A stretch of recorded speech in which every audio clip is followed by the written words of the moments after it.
Hello there, and welcome to Earth Before Light, the place where we let curiosity wander without a timer and give big questions the time they deserve. This isn't the sort of space for rushing through bullet points or hurrying to the end. Settle in and breathe. The sky above you, the same patient sky that has watched this planet far longer than we have been telling stories, has witnessed beginnings we barely suspect. Before calendars and tidy timelines, other eyes studied these constellations and made choices by their light. When to plant, when to sail, where to set a stone, so a beam of dawn would travel down a corridor once a year. Tonight, we ask a quiet, unsettling question. What if an entire civilization lived, worked, and taught, and we forgot them, yet still walk inside the world they shaped? This is not a tale of secret orders whispering in caves. It is about traces in plain sight that wait for patient attention. Some traces are etched in stone. Some ride inside old maps whose details seem out of time. Some drift in myths told so often that nobody remembers the first teller. Try seeing history not as a straight line, but as layers of paint on an old wall. The bright top coat carries the names we know: empires, inventions, migrations. Beneath it, faint but present, another layer may show through. Earlier hands setting patterns that later painters followed. You can glimpse that buried layer in certain ruins. Archaeologists sometimes agree that the visible temple or wall belongs to a familiar culture. Yet the foundation stones do not match the style above. At the base, blocks far larger than later builders tended to use, fitted so precisely that a knife cannot slip between them. Higher up, smaller rubble, rougher work, another hand. A sensible explanation is reuse. Later, people building on the bones of something earlier. If that is so, then whoever laid those first courses stood there long before the names we recognize. Survival is uneven, and that matters. Wood vanishes faster than stone. Humid jungles erase faster than desert air preserves. If a people built mostly in timber or wrote on materials that rot and burn, their cities and libraries could return to soil. Roads can be swallowed by roots. Workshops can dissolve. Stories can swell into legend as practical details fade. What remains are pieces, and sometimes those pieces refuse to fit the picture we expect. A technique that seems too advanced for its assigned age. A method appearing centuries ahead of schedule. When such an odd piece appears, researchers must choose, bend the timeline, search for a fresh context, or set the misfit aside and wait for another clue. Either way, every anomaly has an origin. Influence does not need a signature to endure. We use tools every day without knowing who first imagined them. We keep customs whose roots are missed. Stretch that across millennia, and it becomes plausible that an entire civilization could fade from memory while its fingerprints remain. In stones we inherit, in stories we repeat, in star alignments we still honor. We also have to admit how little of Earth we have examined closely. Forests conceal geometry that satellites only hint at. Deserts bury cities whole. Droughts reveal walls beneath lake beds. Roadworks bite into forgotten foundations. Along coasts, the sea has a habit of taking everything back. Even in landscapes we think we know, a change of season can turn a weathered slab into a doorway. If someone came before, their traces will not shout. They will murmur, softened by weather and time, waiting for the moment you decide to listen. Gently, we will follow those murmurs tonight. Begin where the ground remembers. At some ruins, the upper walls belong to a known culture. Yet the first courses tell another story. At the base, blocks are unexpectedly large, faces trued, edges sealed so tightly a thin blade finds no path. Higher up, the joints grow rougher, the stones smaller, the hand different.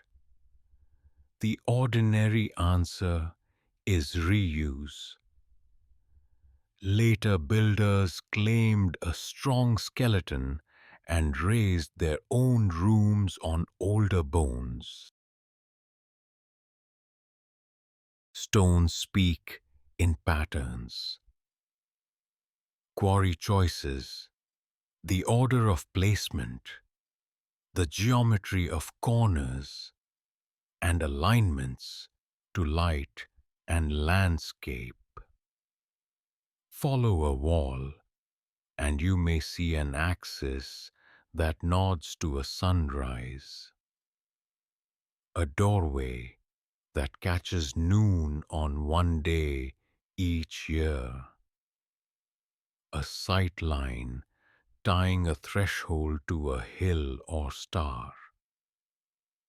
Sometimes we grasp the intention and it feels like a handshake across time. More often, the syntax is lost. We measure, date, compare styles, and still cannot read the sentence. That is not failure, but an honest boundary, a quiet reminder of what the stones will not say. Survival bends the archive. Deserts cradle stone for millennia. Forests devour timbered cities. Damp valleys digest clay and mortar. Earthquakes shuffle courses. Floods peel walls clean.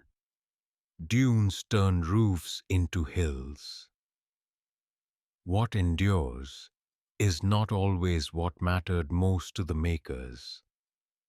A people who favored wood, fiber, and fine joinery could vanish with the seasons, leaving only a few footings to suggest a plan. Meanwhile, something minor but carved in rock can masquerade as a centerpiece simply because it lasted. Attention also tilts the picture. Some regions are mapped to boredom. Others barely earn a footnote because they are remote, overgrown, underwater, or politically fragile. Where research light is thin, hints appear alone, an ashlar too well dressed for its context, a terrace cut with precision that seems premature, an orientation that implies careful sky watching. One anomaly is easy to wave away. Clusters are not. When similar puzzles appear across valleys, coasts, and continents, coincidence creaks. Something asks to be seen. Good archaeology resists haste. It sets the anomalous beside the ordinary and asks both to explain each other. Maybe a technique migrated by trade or marriage.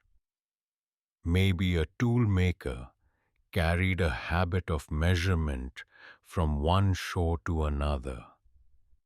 Maybe catastrophe erased the names while the motions survived in apprentices' hands. None of these require myth. All require patience and a willingness to let open questions stay gentle while evidence accumulates. Yet patience does not forbid wonder. Imagine a workshop whose doorway accepts a solstice beam, its floor gridded by cords that fix right angles. Imagine an older platform beneath it, cut truer still, as if the first builders already held the method in full, while later hands imitated the look without the logic. Our timelines prefer smooth ramps of progress, but stones sometimes show steps. Mature skill appearing whole, thinning, then returning elsewhere with a different accent. Here, the idea of an unknown civilization becomes a modest hypothesis, not a flourish. If knowledge rides inside people more easily than in stone, a culture might leave fingerprints without a signature. Foundation courses reused, orientations preserved, measures echoed in distant plans. The record would look much as it does. Mismatched layers, pockets of sophistication and gaps where we expected bridges. The ground keeps speaking in a language of mass and light, of weight and angle, of shadow and season. Listen closely. Patient stones often answer with startling, quiet clarity. Begin with a map spread on a table, its edges curled like old leaves. Even after many copies, certain lines persist, a coastline drawn with earned confidence, a windrose marked with directions, a necklace of islands placed where a sailor might hope to find fresh water. It can also travel invisibly, carried in a pilot's mouth, in verses that list stars and currents the way a farmer lists seeds. Cartographers inherit more than shapes.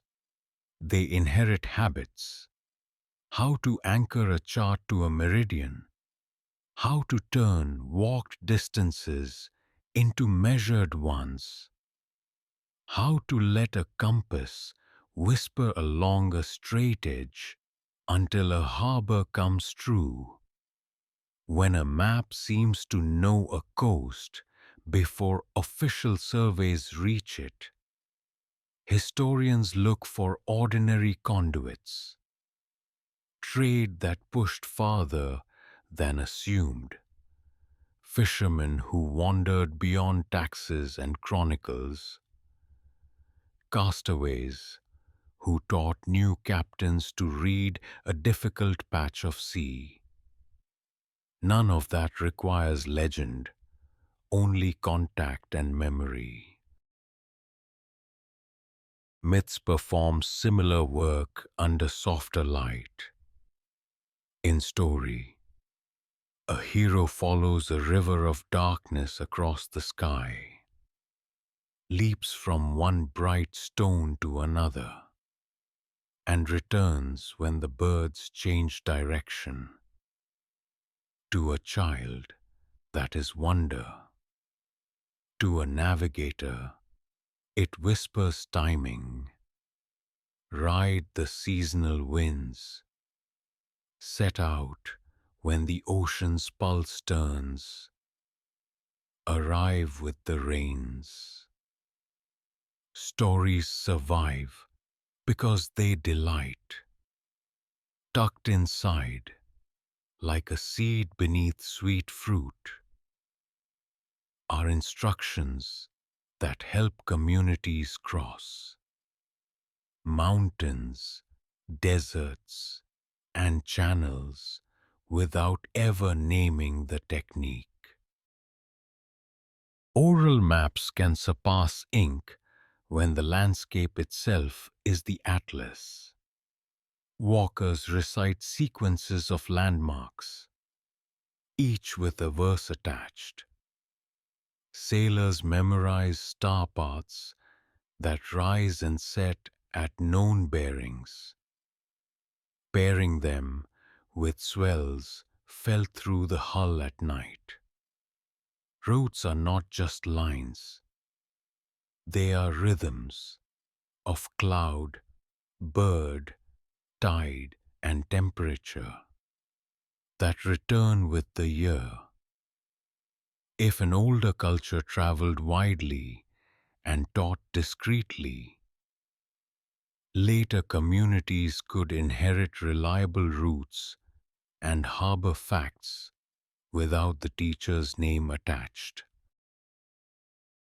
This is how influence can live in cartography, like a ghost at noon, visible only by the shadows it casts. A harbor placed correctly centuries early becomes less mysterious if we imagine a chain of quiet transmissions.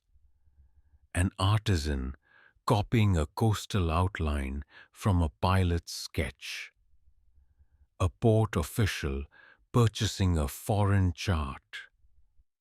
A monk adding a bay remembered from a winter tale.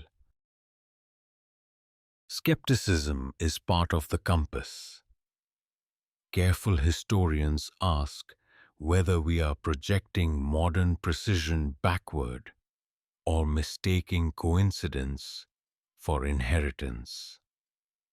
They compare layers, overlays of later surveys on earlier charts, counts of place names that share a route across languages, travel times that either agree with winds and currents or fight them.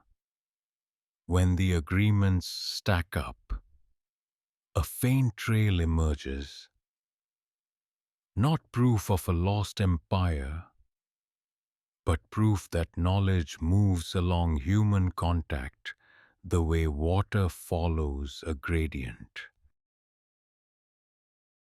Consider how often myths converge on practical truths. Flood tales cling to river plains where floods are real. Mountain epics track passes safest in certain months. Star myths crest when particular constellations announce planting. If some stories feel older than the scripts that record them, it may be because the route survived the road. People memorize what keeps them alive. The useless verses fall away. So we spread the map again and listen. The map breathes slowly. The stories hum beneath the ink. Somewhere between coastline and constellation, between lullaby and pilot book, an older hand may be guiding us. Begin with a bench, a scarred plank, a lamp, the sweet dust of wood curling from a blade. In that small island of light, knowledge turns into choreography. A hand finds the mark without looking. A square kisses an edge. A chalk line hums and snaps, leaving a horizon of certainty. Tools do not merely cut. They teach posture, pace, and sequence. How to hold the work so it pushes back just enough. When a craft tradition endures, its motions flow like a riverbed shaped by generations. When a tradition breaks, the river forgets its turns, and what remains are scattered pools, fine techniques in unexpected places, separated from the source that once fed them. Measures are the grammar of making. A consistent unit, thumb, palm, cubit, stride, turns private talent into a shared language. A cord knotted at intervals can export geometry over mountains and seas. With it, right angles migrate, circles resolve, terraces step evenly across a slope. Imagine a workshop where the master's cord is so trusted that builders, miles apart, arrive at walls that meet as if one mind planned them.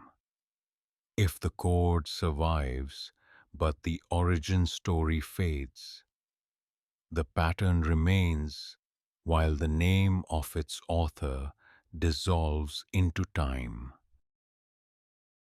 Archaeology sometimes hears these echoes.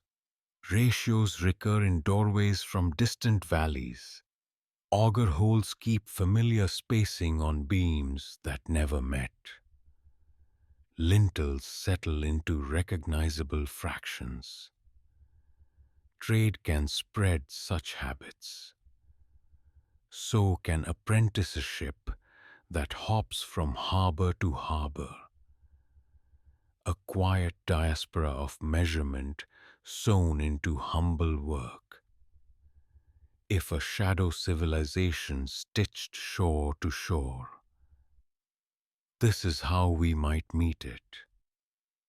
Not in trumpeted monuments alone, but in small agreements hidden inside ordinary objects.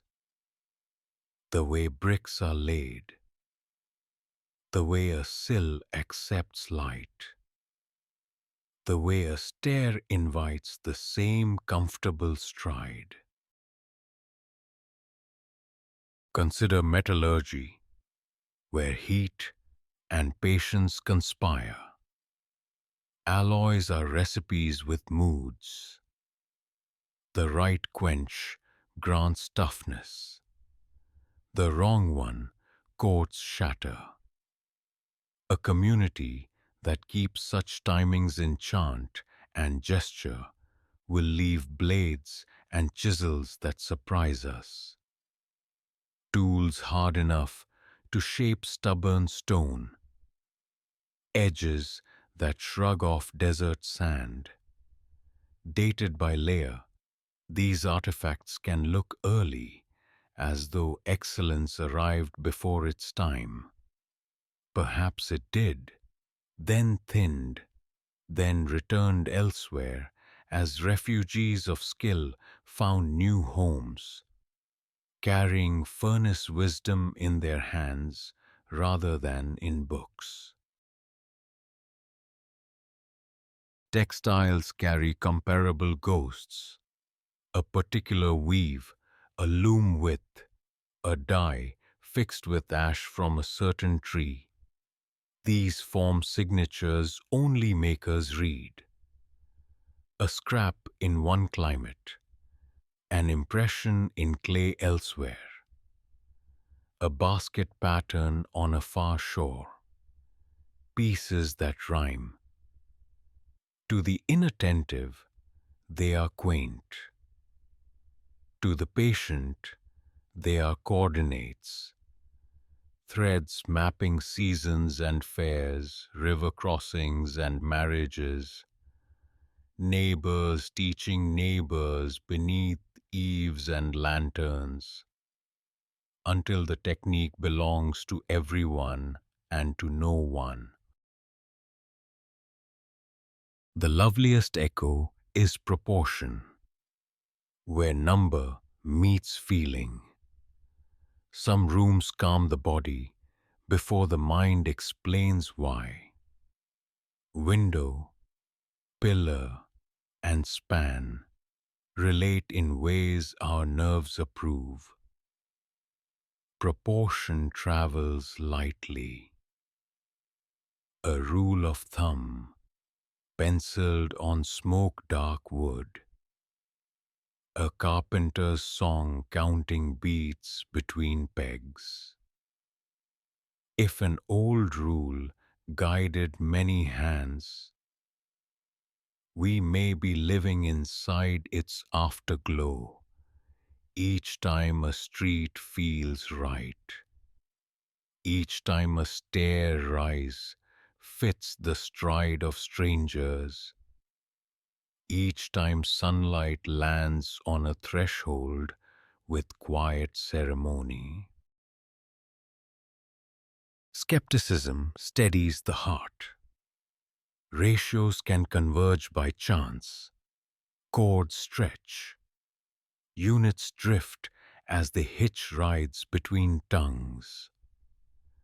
Yet when convergences stack, when right angles greet each other, the same way across waters, when tool marks repeat their spacing beyond coincidence, the modest hypothesis grows more plausible. Someone taught someone who taught someone else, until the first teacher's name faded, leaving only the grace of the motion. Begin with a handful of seed, small as sleep. Dip your palm and hear their dry whisper, the faint rattling hourglass that returns each year. Farming is choreography set to a cosmic clock. Rain and light, heat and shadow. Long before written almanac, people learned the body language of weather. How frogs announce the first monsoon, how certain flowers open when nights shorten, how a particular star rises above the ridge. On the week, the ground turns workable. They watched, compared, and passed timings hand to hand by memory. Practice made patterns, endured. Terraces step down mountains like careful breathing. Each ledge saves soil from sliding and sips water rather than gulping it. Stone lips keep moisture where roots can drink, while overflow moves politely to the shelf below. Such systems are instructions carved into landscape. Do not fight gravity, befriend it.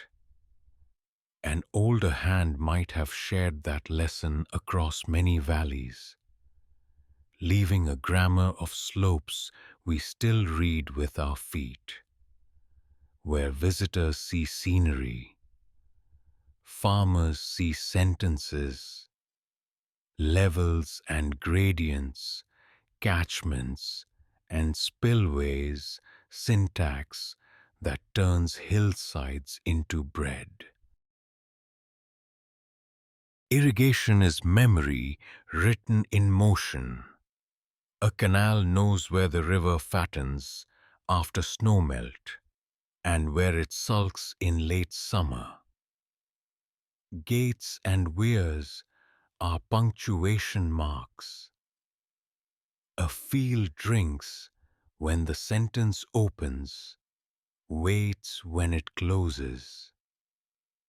In ruins, you can trace these lines even when walls are gone. Darker strips where water loitered, pale tongues where salt crept, the ghost of a reservoir holding the sky. If a vanished community stitched such networks from valley to valley, their knowledge might survive as habit, routes of water kept by custom long after the teacher's names dissolved. Seeds themselves carry testimonies. Grains chosen, generation after generation, learn to fatten in local weather, to stand against a region's particular winds, to ripen between two reliable storms. Someone had to notice which heads bent with promise, which ears kept kernels through a late rain, which beans tolerated a thirsty spring. That attention is devotion, a patient vote cast across centuries. You can taste it today in crops that feel native to a place, though their ancestors arrived by river or sea and were patiently persuaded to call this soil home.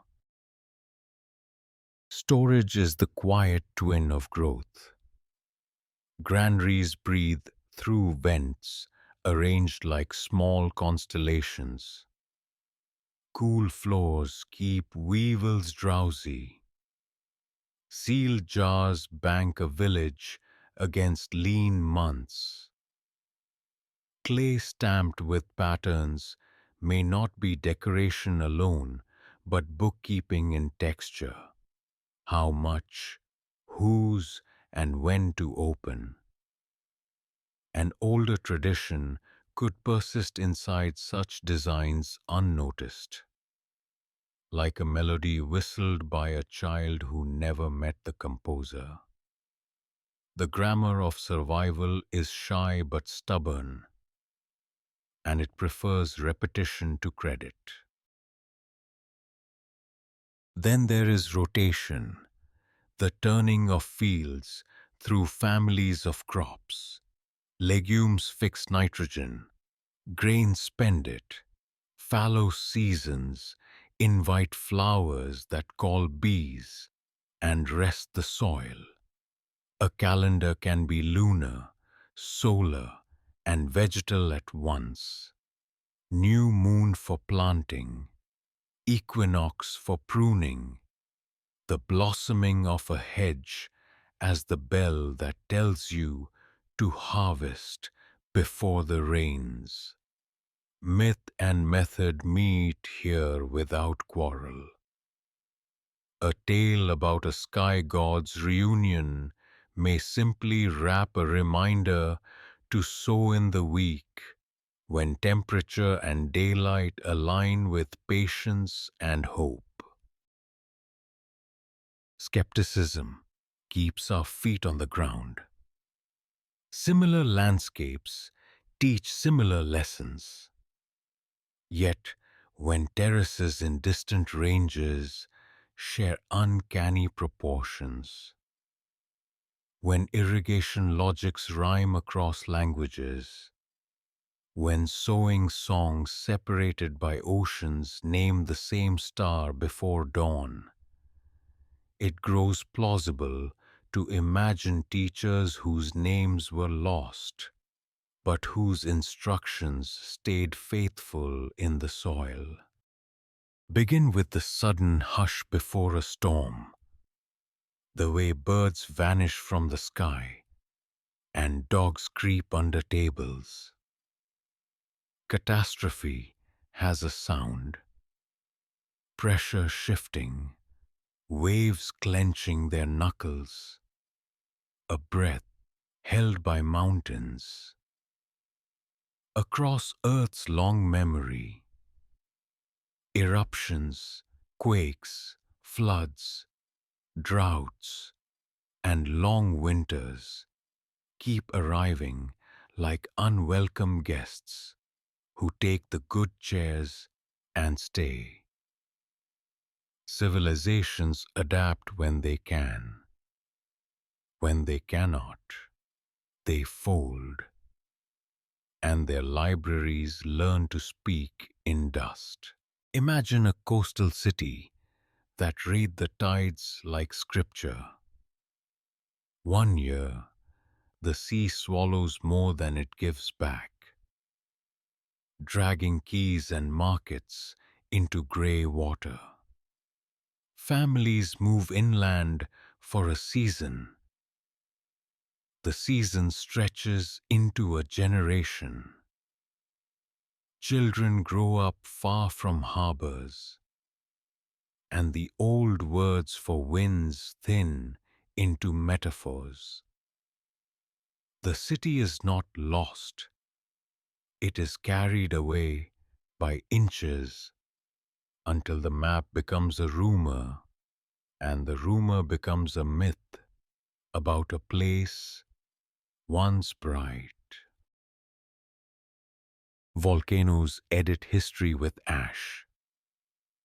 A mountain that brooded for 1,000 years can lace the sky with glass in a single night, laying sleep over fields and roofs. The first reaction is grief. The second is inventory. Who is here? What remains? What can move? People salvage door lintels to frame new rooms elsewhere. They take seeds, tools, songs, and the memory of a street plan that once fit their feet. When they rebuild, the plan bends to new ground. Earthquakes tear knowledge along faults. A workshop's jigs and patterns shatter. Apprentices scatter to cousins and in-laws 2 valleys away. In time, each pocket of skill adapts to local wood, local stone, local appetite. Techniques diverge like dialects. Centuries later, archaeologists find cousins of a craft in distant places and wonder why the resemblance refuses genealogy. Disaster is an author whose handwriting wanders. Then there are winters born not of season but of sky. Years when the sun's generosity dulls behind dust, when harvests shiver and granaries empty early. Communities that survive learn to store deeper and seed wider, to carry knowledge in redundancy. They carve instructions into habit so thoroughly that even sorrow cannot erase them. When warmth returns, those instructions bloom as if new. Outsiders call it invention. Insiders call it remembering. Fire follows drought. Flood follows fire. Pests follow both. Each cycle teaches humility. A people who baked their laws into clay might watch a river turn libraries to paste. A people who wrote on bark might see embers lift history into night.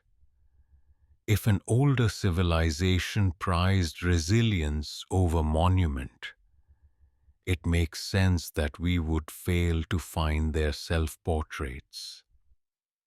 What we would find are practices, terraces that still hold, canals revived by new hands, measures that fit the body. Beginning again is an art with tools of its own. Triage, salvage, portable myths, itinerant teachers, markets that flower where roads meet. The most precious cargo is not gold but method. How to restart a calendar, how to sort seeds, how to reweave safety among strangers. These are light enough to carry, strong enough to anchor.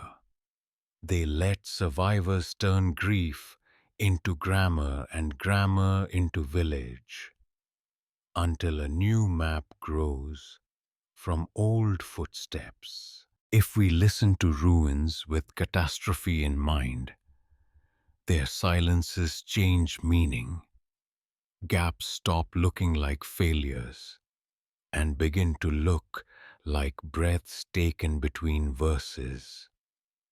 An unknown civilization could have mastered this art of renewal so completely that only its renewals remain.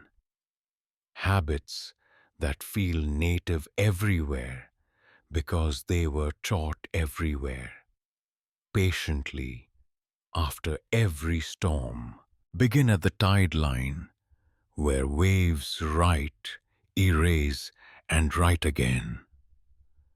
Stand there long enough, and you feel how coastlines are not borders, but conversations. Seas rise and fall across centuries. Rivers carry mountains, grain by grain. Storms rearrange memory overnight. If a civilization favored harbors, deltas, lagoons, then much of its living room now lies drowned on the continental shelf, just offshore, close enough for fishermen to feel it with their nets and propellers. Shelf country is generous, flat, sunlit, rich with fish, sown with river mouths and easy anchorages. It is also temporary on the scale of ice and climate.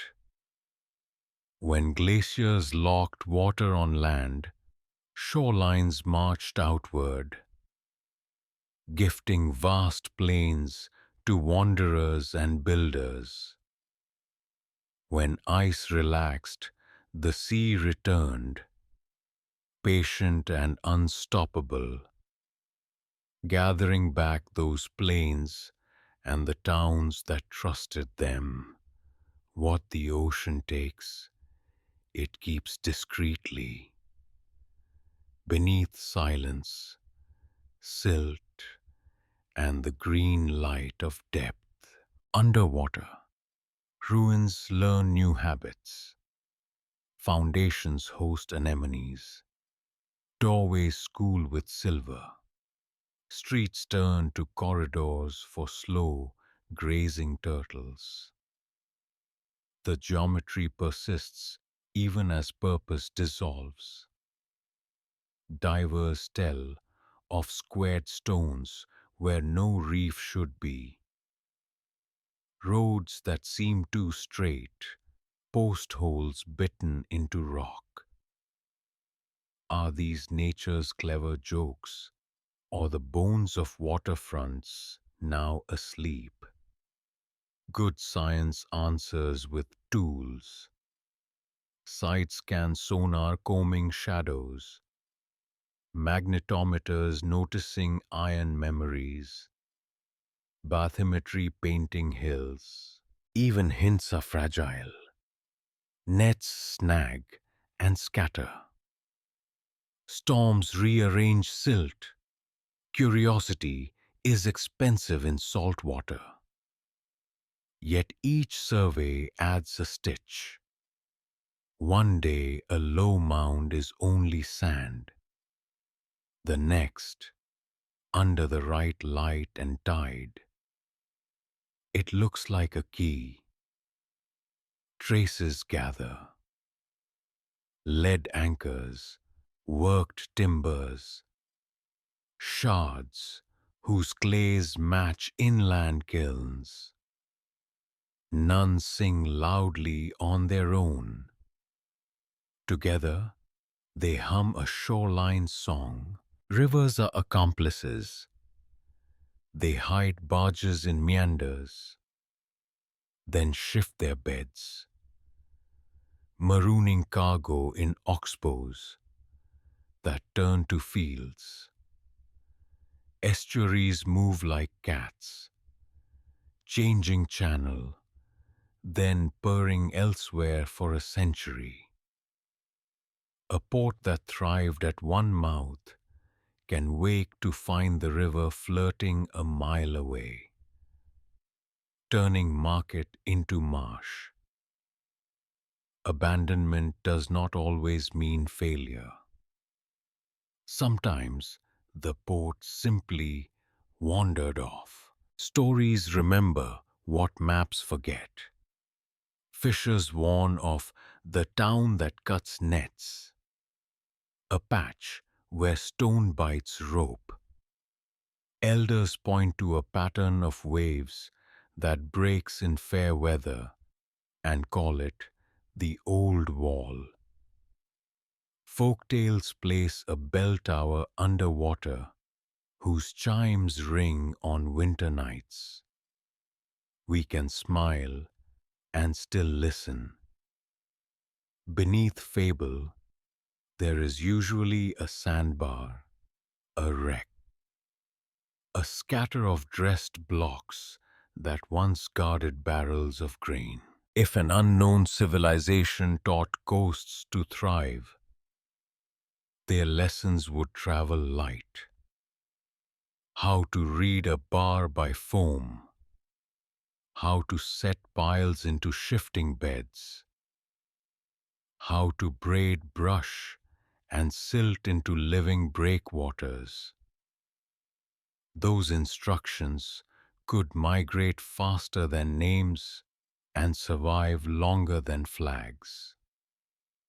When seas came back to reclaim their room, the teachings dispersed inland, following merchants up rivers and settlers toward springs. Perhaps, just beyond the surf, a paved causeway waits, patient beneath sand, where lanterns once bobbed and merchants laughed while boats bumped in moonlit berths.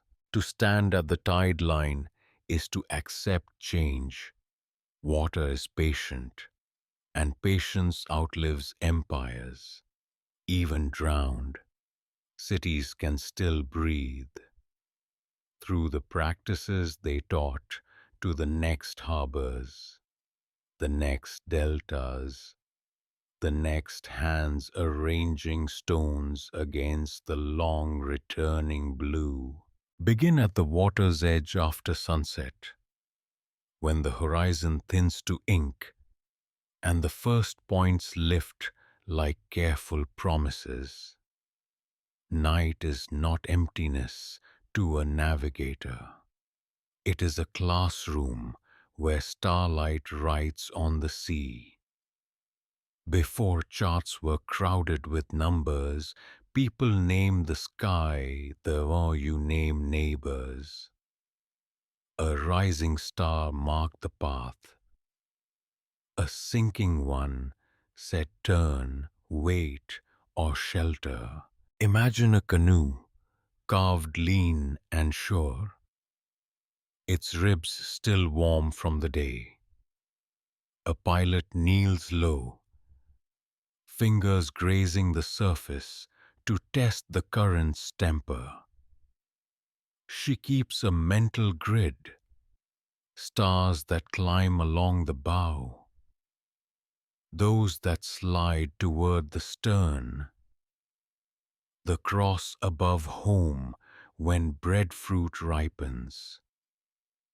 Her map is a dome and a drum, measured by angles, swells, and timing against breath.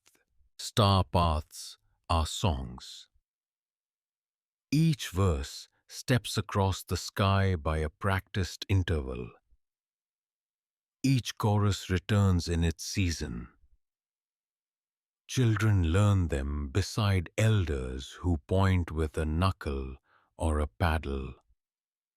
Here, the elder says, as a star kisses the sea at a resting hand angle, lies the road to the northern atoll. The child repeats until the road becomes reflex, a knowing that no longer needs words. Canoe and night speak privately. Swells roll from storms far away.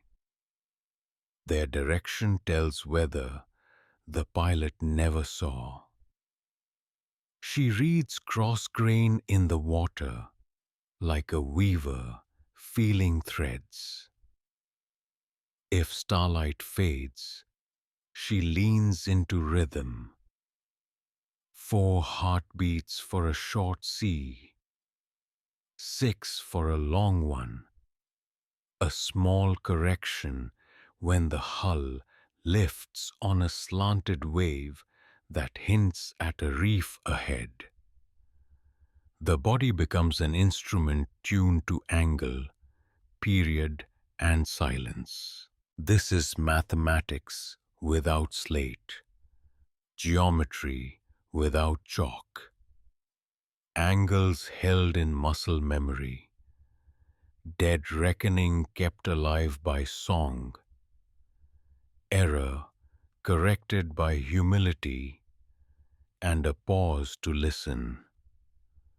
Where stones remember alignments, they may echo these sky lessons. A temple that receives the first light of solstice is also a school that teaches angle and patience.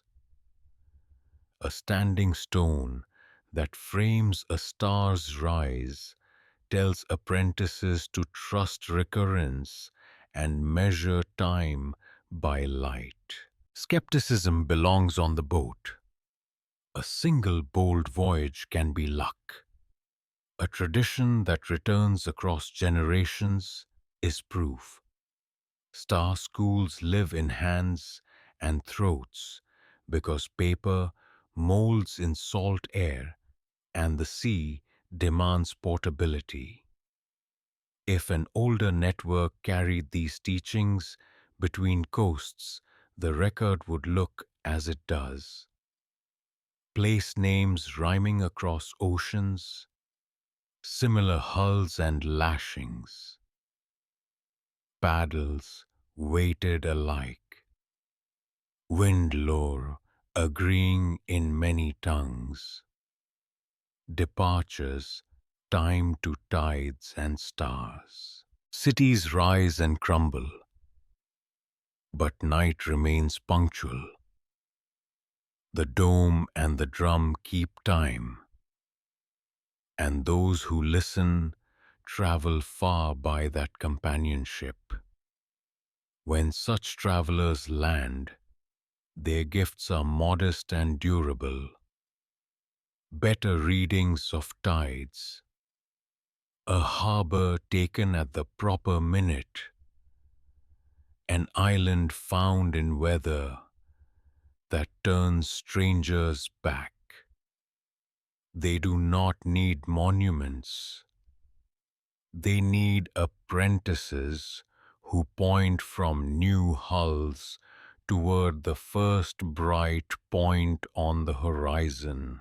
Some lessons survive because they are beautiful, others because they are necessary.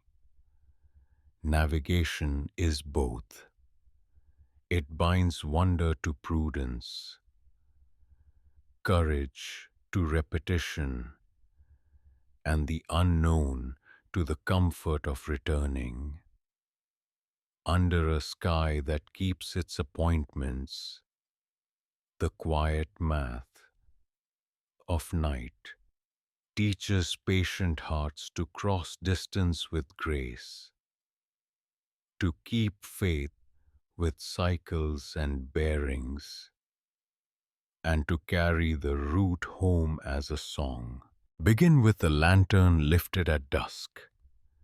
Its flame was born elsewhere, struck from flint in a far house, nursed by wick and sheltering hands, carried through alleys until it finds your door.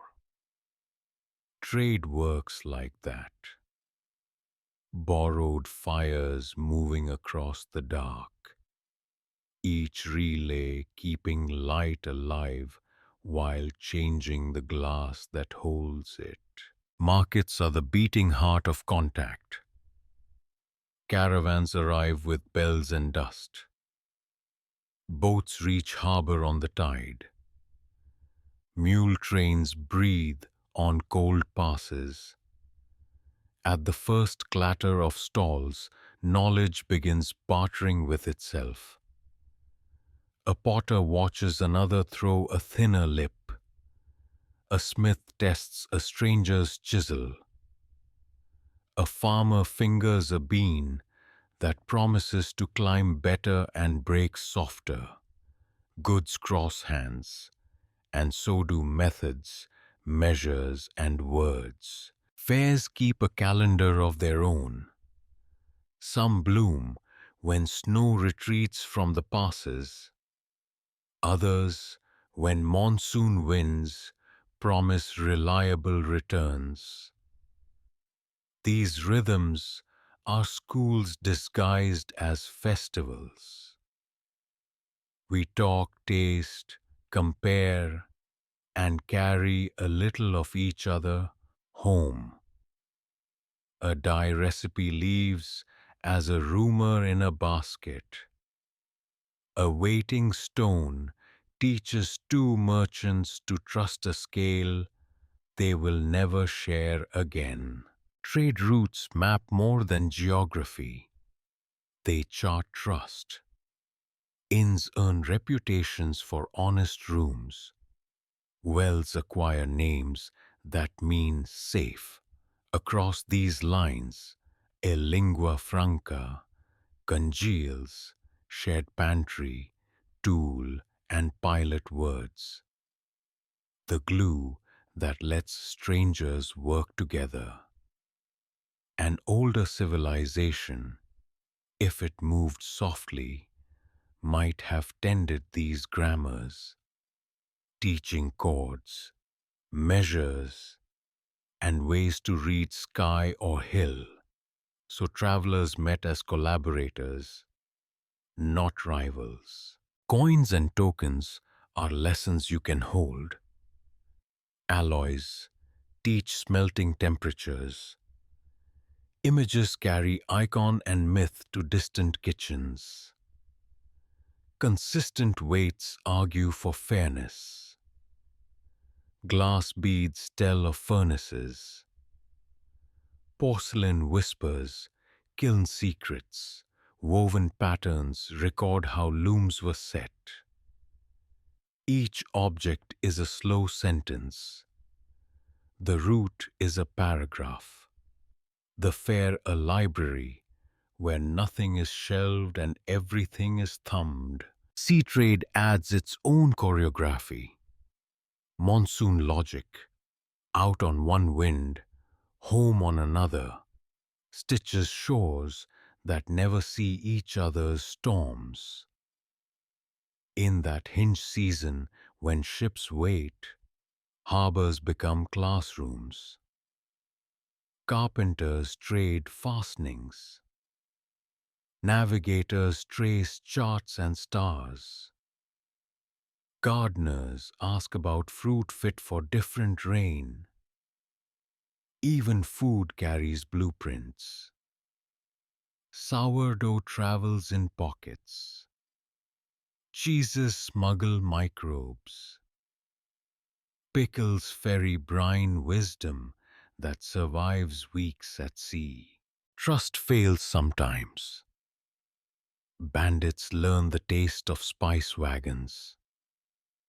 Reefs take their toll in hulls. Yet every risk meets a countermeasure.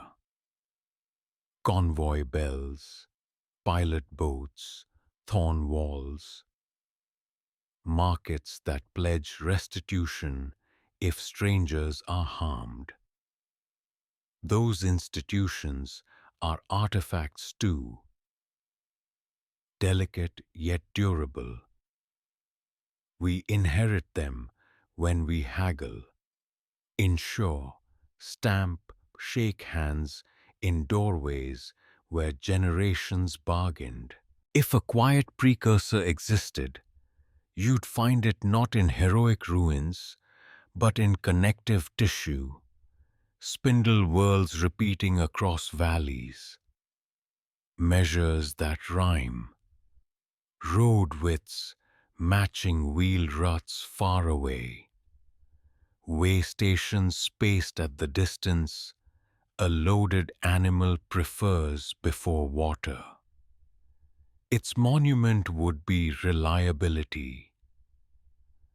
How you can travel a month and still be understood when you ask for salt, shelter, or the angle of the evening star. Look again at the lantern. The flame feels singular, yet it is a chorus. Spark, wick, oil, and breath. Trade makes a chorus of us, carrying the useful and the beautiful from face to face, until even a stranger's tool fits your hand like something you were always meant to hold. Begin with a mark, not a sentence, not even a letter, just a stroke where a hand touched a surface. and chose to leave a sign. From that start bloom galleries of meaning, spirals chipped into stone, zigzags burned onto pots, threads crossed in rhythms that repeat across shawls, baskets, and roofs. Patterns endure because they carry more than beauty. They carry instruction, kinship, and memory in forms that feet and fingers can read. A motif is a traveling messenger, the same stepped diamond that grips a blanket in one valley might climb a temple frieze 2 seas away. To outsiders, it is decoration. To those who carry it, the shape speaks, rains summoned, mountains counted, journeys recorded in angles. When people cannot write or choose not to, pattern becomes a literacy of the body. You wear your lineage, you cook with vessels that say which hearth taught your hands. You shelter beneath rafters that whisper the rules of joining wood. Think of instruments that write in air. Drums spelling phrases with spacing and silence. Flutes encoding breeding seasons in tunes.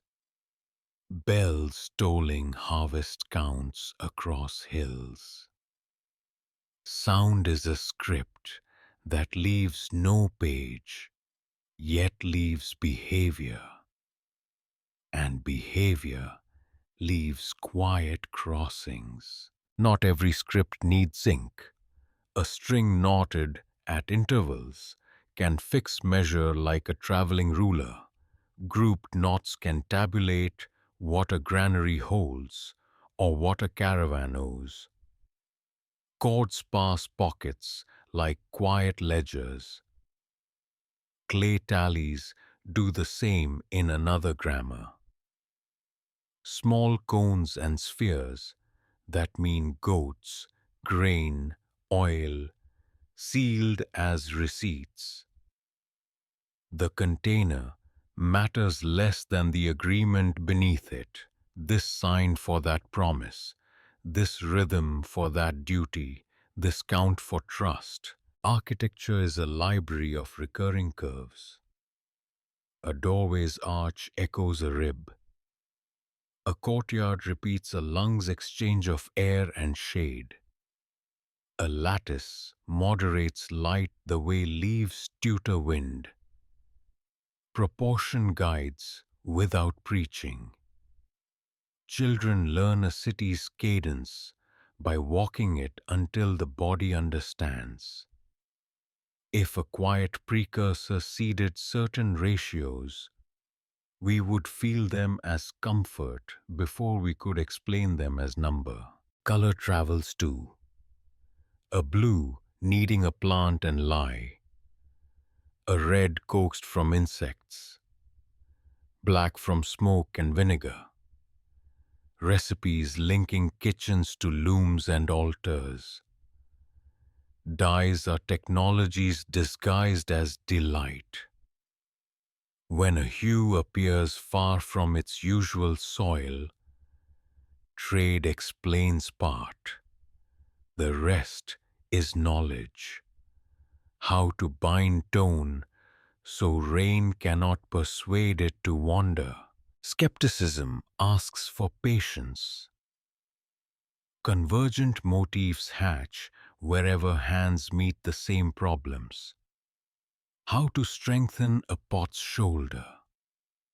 How to weave a wall that breathes. How to mark a path in moonlight. Yet similarities stacked across media. Stone, cloth, bead, drum. whisper shared teachers.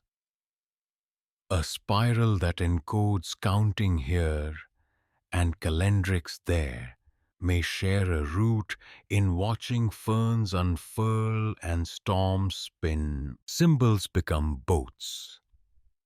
They ferry ideas through time's rapids because they please the eye while they serve the mind. An emblem stamped on bread means baked safely. Carved at a ford it means cross here. Woven into a shawl, it means marry within these songs. Without a single alphabet, a people can nonetheless publish a world. If such a people once taught widely, their legacy would look like ours. Familiar motives wearing unfamiliar names, rituals that feel older than the towns that host them. A comfort before comprehension when we stand beneath patterns that seem to remember us.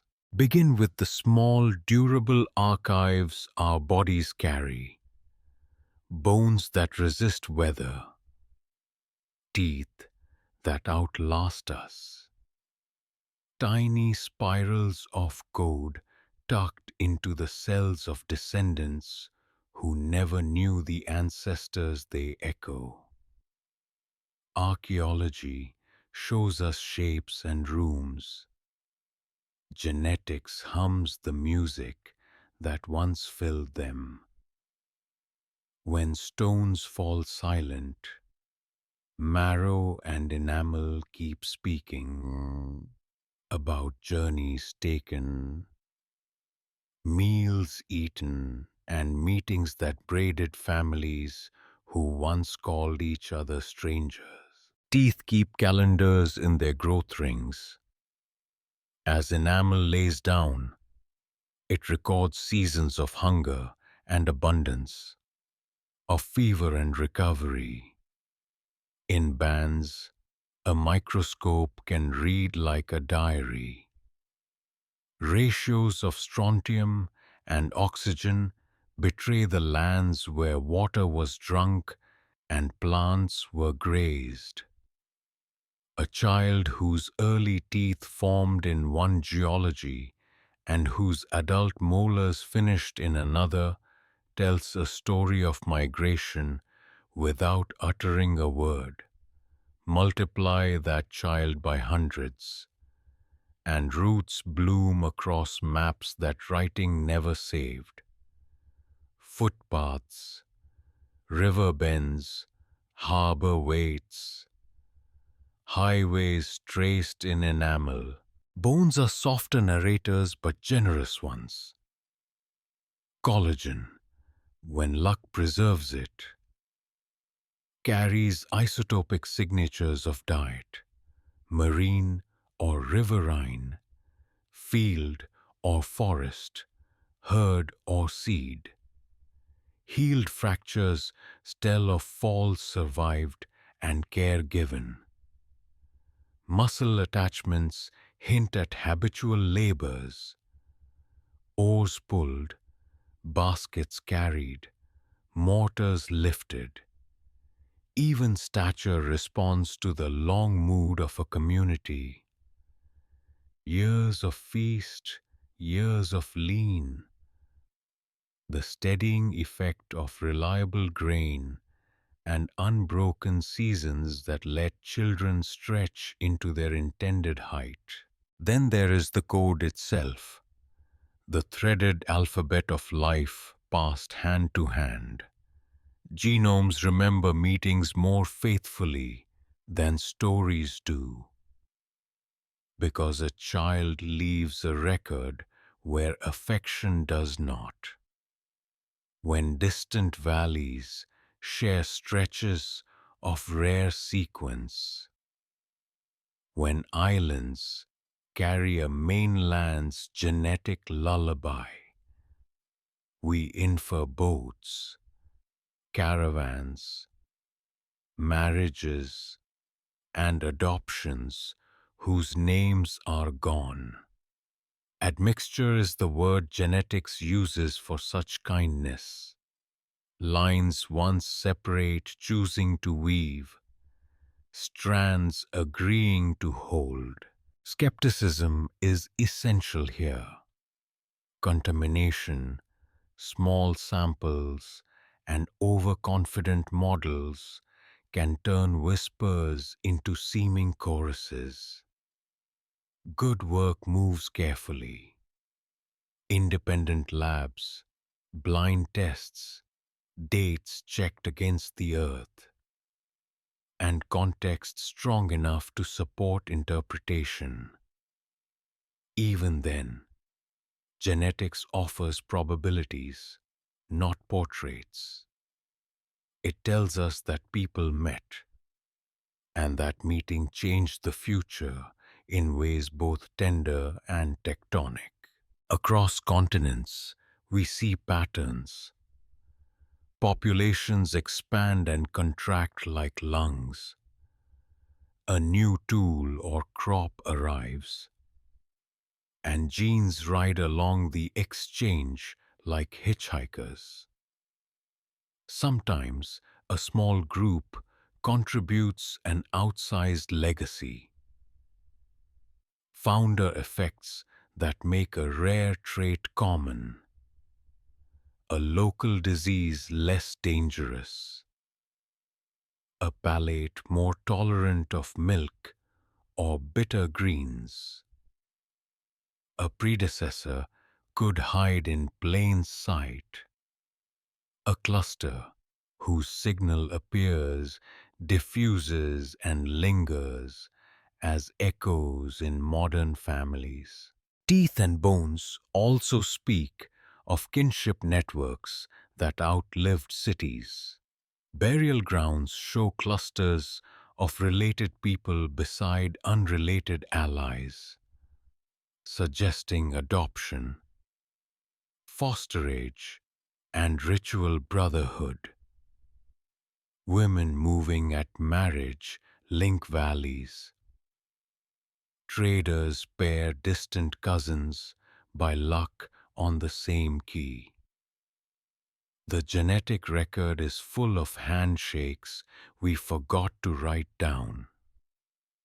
Meetings made visible as inheritance passed from lap to lap. If an unknown civilization once taught widely, the surest trace may be this: a braid of lineages that surfaces wherever certain crafts, measures, or myths recur, hinting that knowledge and love travel together.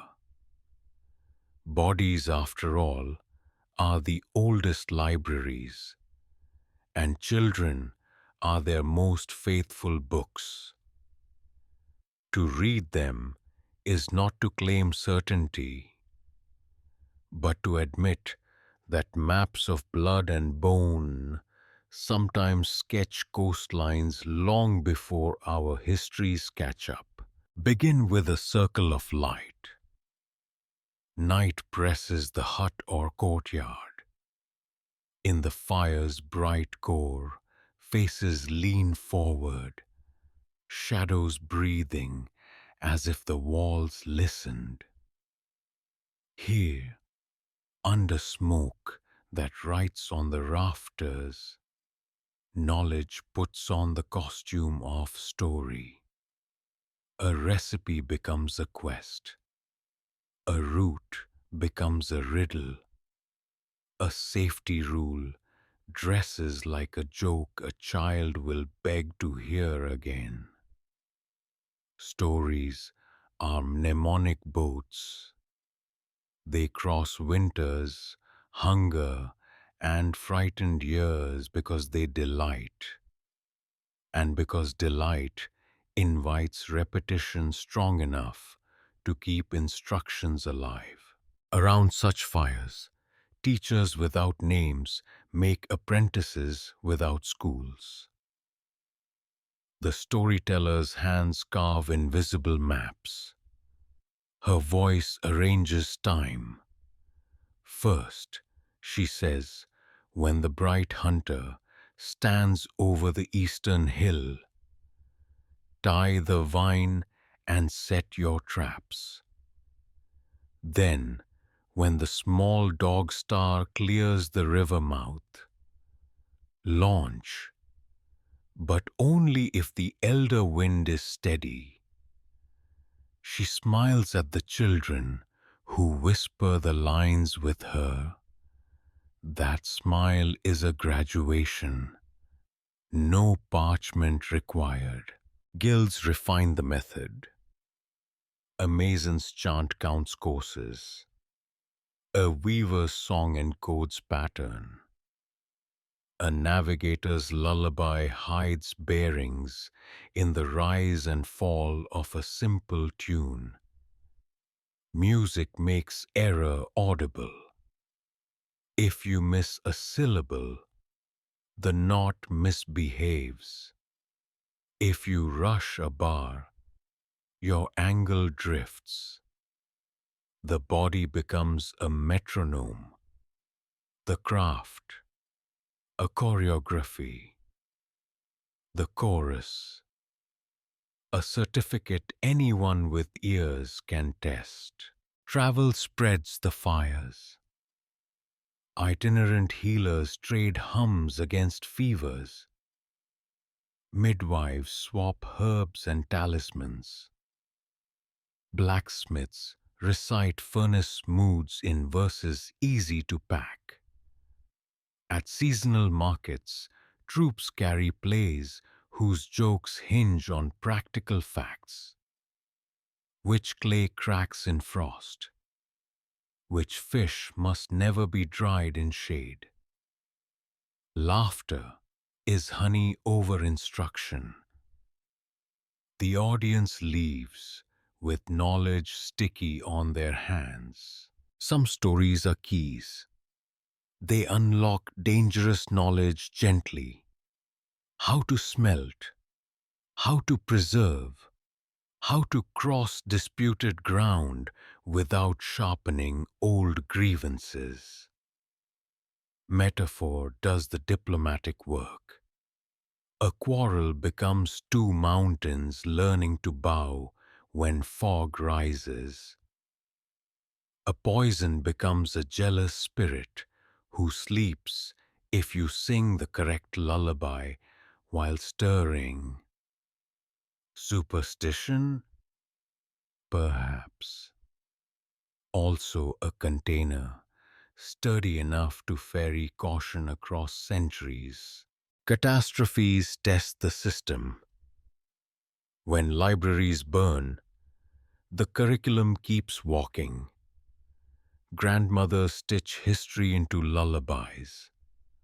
Herders line laws in proverbs. Pilgrims tuck remedies into hymns. Memory palaces, imaginary roads, rooms, and altars give wandering students shelves that cannot be looted. You can outlaw a script. You cannot outlaw meter and rhyme. Skepticism stands nearby. Oral tradition shifts with each mouth. Memory flatters the present. Good storytellers add counterweights. They weld procedure to rhythm. Seed tales with checks. If the moon is thin as a reed, wait. And bind authority to performance. A master demonstrates while reciting. The tale is graded by whether bread rises, the boat returns, the wall stands after rain. What of a civilization that taught mostly by firelight? Its archives would look like ours. Skills stubbornly alive where texts are thin.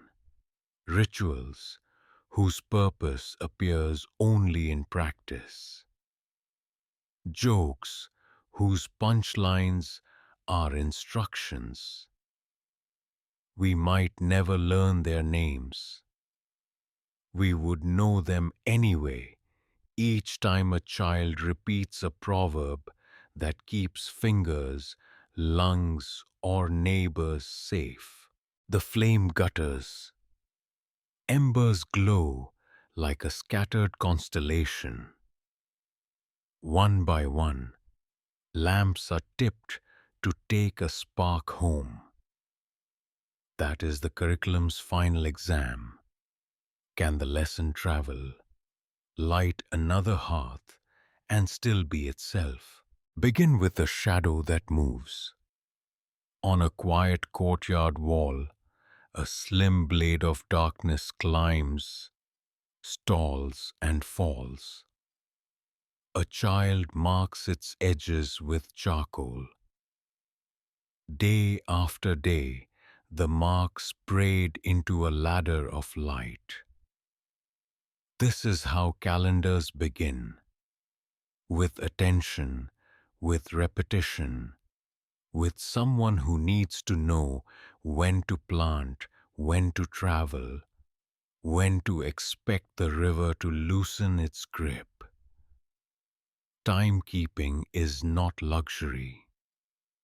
It is food, survival, and the tender confidence that the world will circle back. A gnomon is a teacher that never speaks.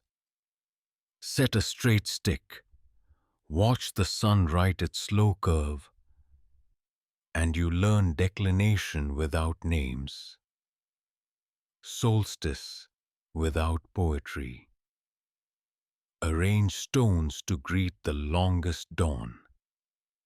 Cut a corridor so a once-a-year beam runs like gold along its spine. Carve sightlines that teach apprentices to recognize the moment when seasons turn. These are instruments as honest as a weight on a scale. They say, trust the return. Moonlight keeps a different meter, intimate and tidal. Fishing, weaving, love, and ritual unfold to its pulse. Count nights between thin crescents. Note the fullness that calls for harvest or birth baths. Learn which months steal days for correction, which years hide an extra moon under their shawl. Lunisolar calendars are marriages brokered by necessity. The sun keeps fields sane. The moon keeps people synchronized. When the two drift apart, intercalation stitches them gently. A make-weight month slid in. Eclipses are the drumbeats that prove your arithmetic. To predict a darkness is to show mastery over recurrence. Watch long enough, and a pattern, call it a Saros, call it memory, emerges. After so many months, the shadow repeats its path. Not identical, but faithful. A society that can anticipate that astonishment can schedule oaths, markets, and coronations to moments when sky and story agree. Precision becomes theater. Theater becomes law. Not all calendars live in stone or ink. Some are worn into bodies. The callus that thickens when threshing season returns. The shoulder that remembers rowing weather. The throat that tightens on the weak smoke should rise from valley kilns. Work itself is a metronome. in places where writing never took root. Sequence and song keep accounts. You sing the planting chant once for each furrow. You recite a patron's praise every 17th basket. You rest on the day the wind smells of pine and salt together. Skepticism stands with us, palms open to the sky. Alignments can happen by chance. Shadows can deceive across centuries of axial drift and architectural sag. Good timekeepers build redundancy, multiple sight lines, markers for both solstices and cross quarters, water clocks to check cloudy days, star risings to audit the sun's honesty. When several instruments concur, confidence grows like fruit on a trellised vine. If a quiet predecessor threaded techniques across continents, their legacy would look familiar. Villages whose festivals bloom in uncanny synchrony, though no messenger passes. Fields that green in step with far valleys. Seaways opening and closing to fleets that never met, yet tacked by the same moon. We would find corridors of light in many tongues, noon marks bitten into thresholds, scratched ladders on plaster, where children once practiced the grammar of return. Timekeepers do more than count. They console. In a world of storm and loss, they whisper, "This too cycles. This too comes back wearing another name." Calendars are empathy made visible between people and sky. Keep them, and you inherit a steadiness that lets communities plan, promise, and forgive. We breathe. Begin with a palm, lines crossed like paths in a field. The first abacus is a hand, fingers that open and close, a thumb that tallies the flock as it squeezes a pebble from one pocket to another. Counting starts close to the skin, then walks outward along cords, beads, and marks on a stick. 10 arrives by anatomy, 20 by kindness to toes, 60 by the sky's quiet advice. Moon cycles, finger joints, and the neat way circles behave when you carve them into equal bites. Numbers are tools for fairness before they are engines for wonder. Grain must be measured, wages balanced, caravan loads shared without quarrel. So people invent containers that agree with one another, cords that hold their length, weights that sing the same tone when struck. Suddenly, trade no longer depends on one person's reputation, but on rituals of measure everyone trusts. A rod marked in hands and cubits becomes a passport. A water clock dripping into a bowl turns heat and breath into minutes a crowd can agree upon. Geometry grows from footprints. Pace a field, stretch a chord, stake 2 points, and a triangle turns space into story. Builders learn to persuade right angles from rope. Surveyors learn to snare diagonals that promise square corners even across stubborn ground. From triangles, circles rise like moons in chalk dust. The wheel's promise of smooth journey. The arch's gift of strength shared. The compass's quiet dance that grants symmetry to doors and plazas. This is mathematics with dirt under its nails.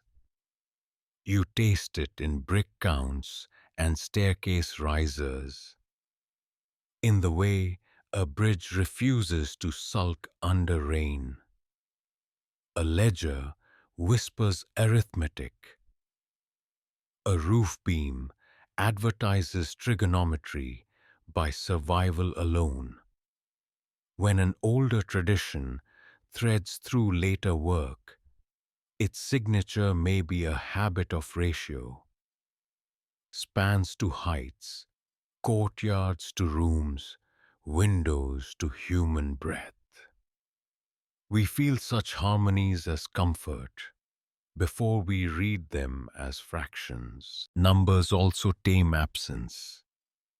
How far to the hill we cannot see at night? How high the star that tells us to sail?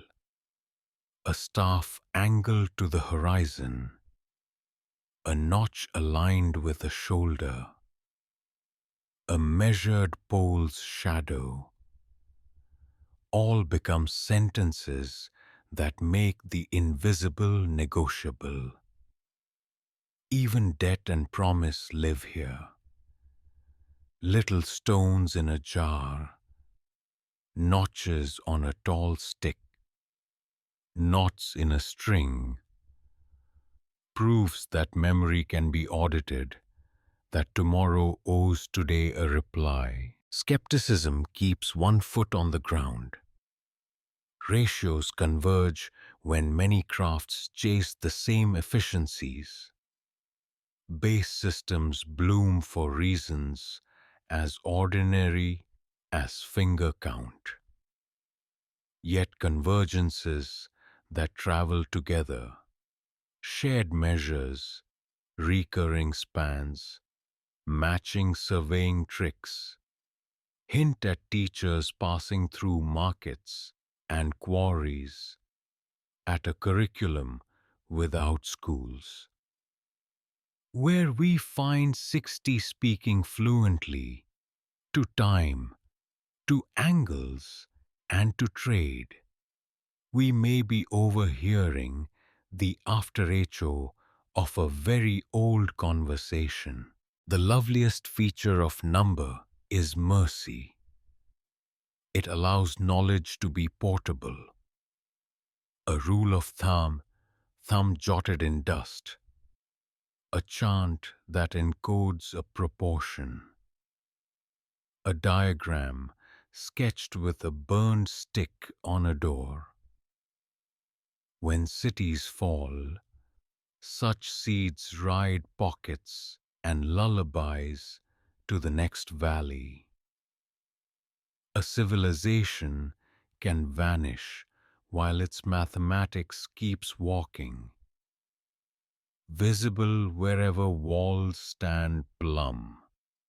Rivers are bridged, and strangers can settle a price by tapping the same weight to the same note.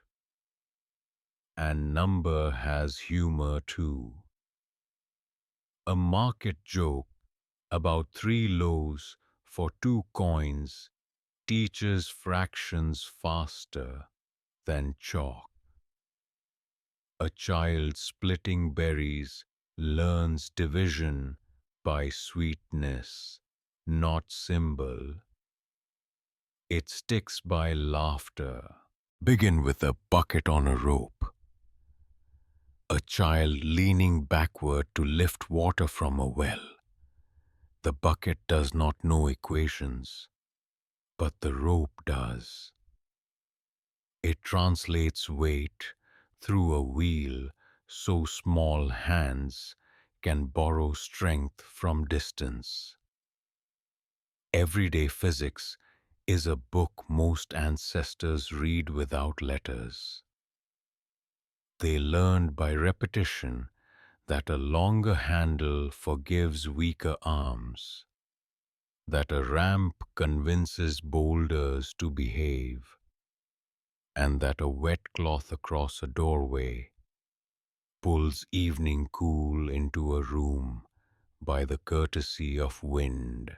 Water is the most patient engineer. In mountains, people teach it to walk instead of run. Channels that hug contour, check dams that ask floods to sit down, terraces that sip rather than gulp, qanats, gently sloped tunnels, lead cold aquifers to hot valleys without exposing the stream to thirsty sun. A chain of shafts vents heat, letting gravity and shade carry the load. Elsewhere, norias lift water with paddles and jars, wheels speaking river to field in a steady, splashy alphabet. Wind partners with roof and sail. A triangular cloth pulled tight on a mast lets a boat climb across the breeze, trading angle for progress, the way a chess player trades pieces for position. On land, wind catchers rise from houses like quiet spires. They face the direction a summer wind loves, invite it down a throat lined with brick, rinse it across a pool, and exhale comfort into rooms that would otherwise drowse in heat. The stack effect, hot air rising, turns courtyards into lungs. Shade becomes architecture, arcades, vines, and lattice work tutor light into mercy. Grain wants grinding, the river wants motion. Marriage happens at the mill. A shaft carries torque from water or wind to stones that think in circles. Gears translate fast, weak motion into slow, strong work, or reverse the bargain as needed. Teeth carved from wood learn to sip oil, to respect spacing, to share the burden between partners, so no single tooth shatters. Some mills add governors, spinning weights that lift a valve when speed grows reckless. Humble feedback loops born from watching danger and adjusting in time. Levers are everywhere once you learn to squint. A shoulder pole divides load. A pry bar asks a rock to reconsider. A loom treadle puts the foot in honest conversation with warp and weft. Pulleys multiply. Kindness. Compound pulleys multiply it again. A community that prizes clever rigging can build taller with less. Hoist boats past rapids, raise stones into arches that hold like clasped hands. Evaporation cools, condensation heals. Clay jars sweat honesty into stored water. Night sky radiators, white roofs, open courtyards, glean a film of dew that tastes of stars. Kitchens harness draft by placing fire beneath clay throats. Smoke leaves, hunger arrives. In winter, thick walls bank heat. In summer, the same mass delays noon until evening. Thermodynamics shows up with a friendly face and a basket of proverbs. Skepticism reminds us that similar climates teach similar tricks. Ramps, sails, screws, and shades bloom wherever hands meet the same stubbornness. Yet, when we notice families of solutions traveling together, wind catchers beside qanats, mills geared to familiar ratios, jar shapes repeating from delta to desert, the suspicion of tutoring grows. Perhaps an older network traded not only spice and stories, but also a quiet physics curriculum carried in boats, caravans, and lullabies that told children where to place their hands when they pulled a rope or set a sail. If so, the proof would be comfort. Towns that breathe well, fields that drink just enough, kitchens that waste little, boats that forgive mistakes. We might never read their textbooks. We live inside their answers. Begin with the door, the ordinary portal your hand finds in the dark. Thresholds are agreements between weather and warmth, between strangers and kin. A step keeps floodwater polite. A lintel catches luck and smoke. A mat turns outside dust into inside courtesy. If a civilization's curriculum lived in daily gestures, its lessons would hide here, under the foot that pauses before crossing. Cities assemble from such microgrammars. A lane asks, "Are you walking or hauling?" If walking, the street narrows to slow wheels and widen conversation. If hauling, the lane accepts straightness at a gradient that forgives tired animals. Corners hold alcoves where gossip can step aside from traffic. Eaves reach like neighbors, shaking hands above a passage. Human scale is not sentiment. It is physics, hydraulics, acoustics, and mercy tuned to the body. Courtyards breathe. In heat, a well, tree, or basin edits air. In rain, a lip feeds a cistern that remembers the season. Rooms open to this lung so that cooking, mending, and story rotate with sun and wind. Privacy grows like a garden. Outer spaces for trade, inner spaces for kin, an innermost cell where grief rests or newborn sleep is guarded.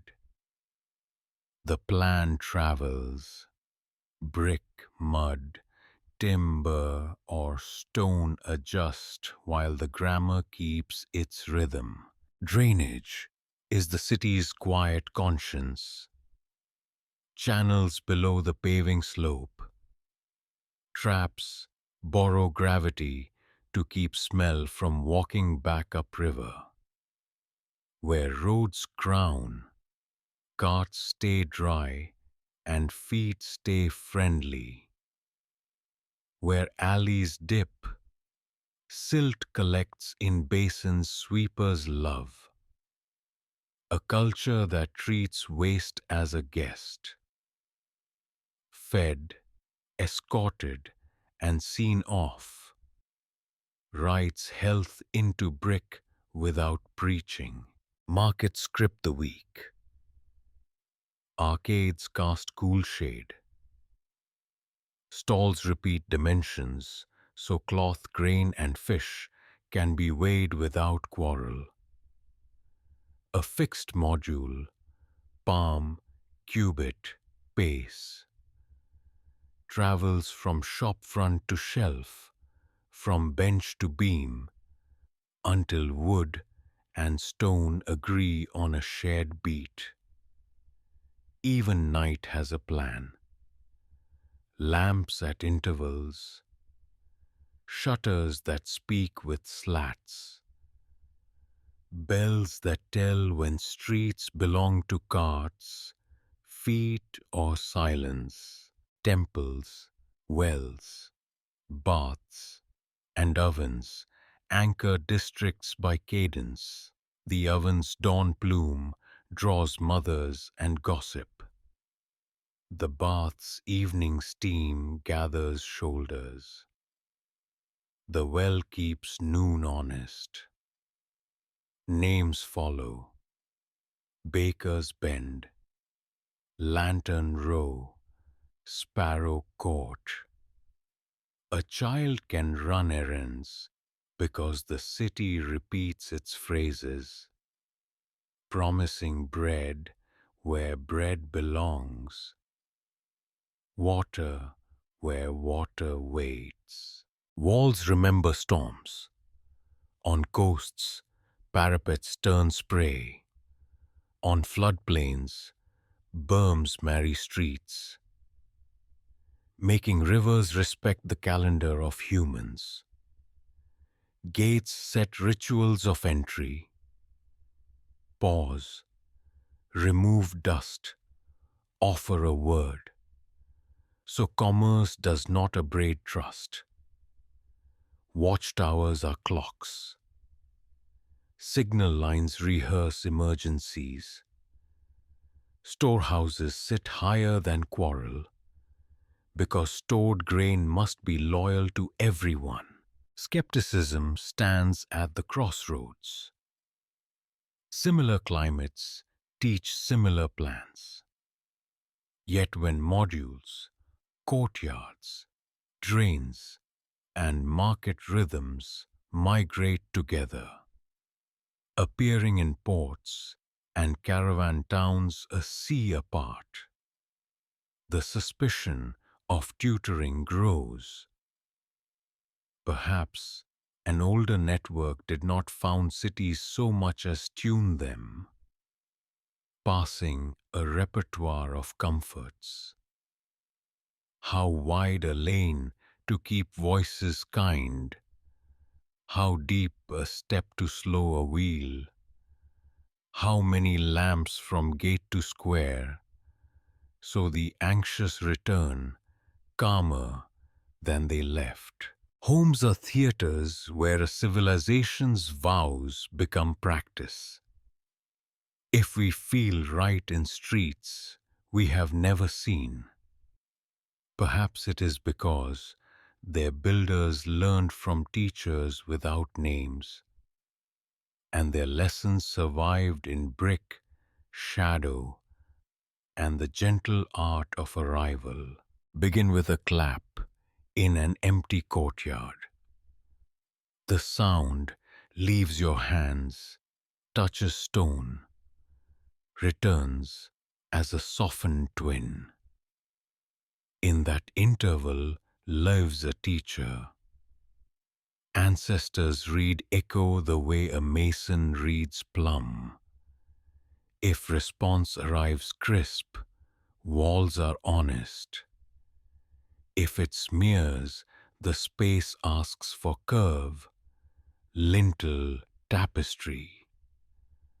Acoustics is architecture's invisible partner, tuned by people who needed counsel from air before a word was spoken.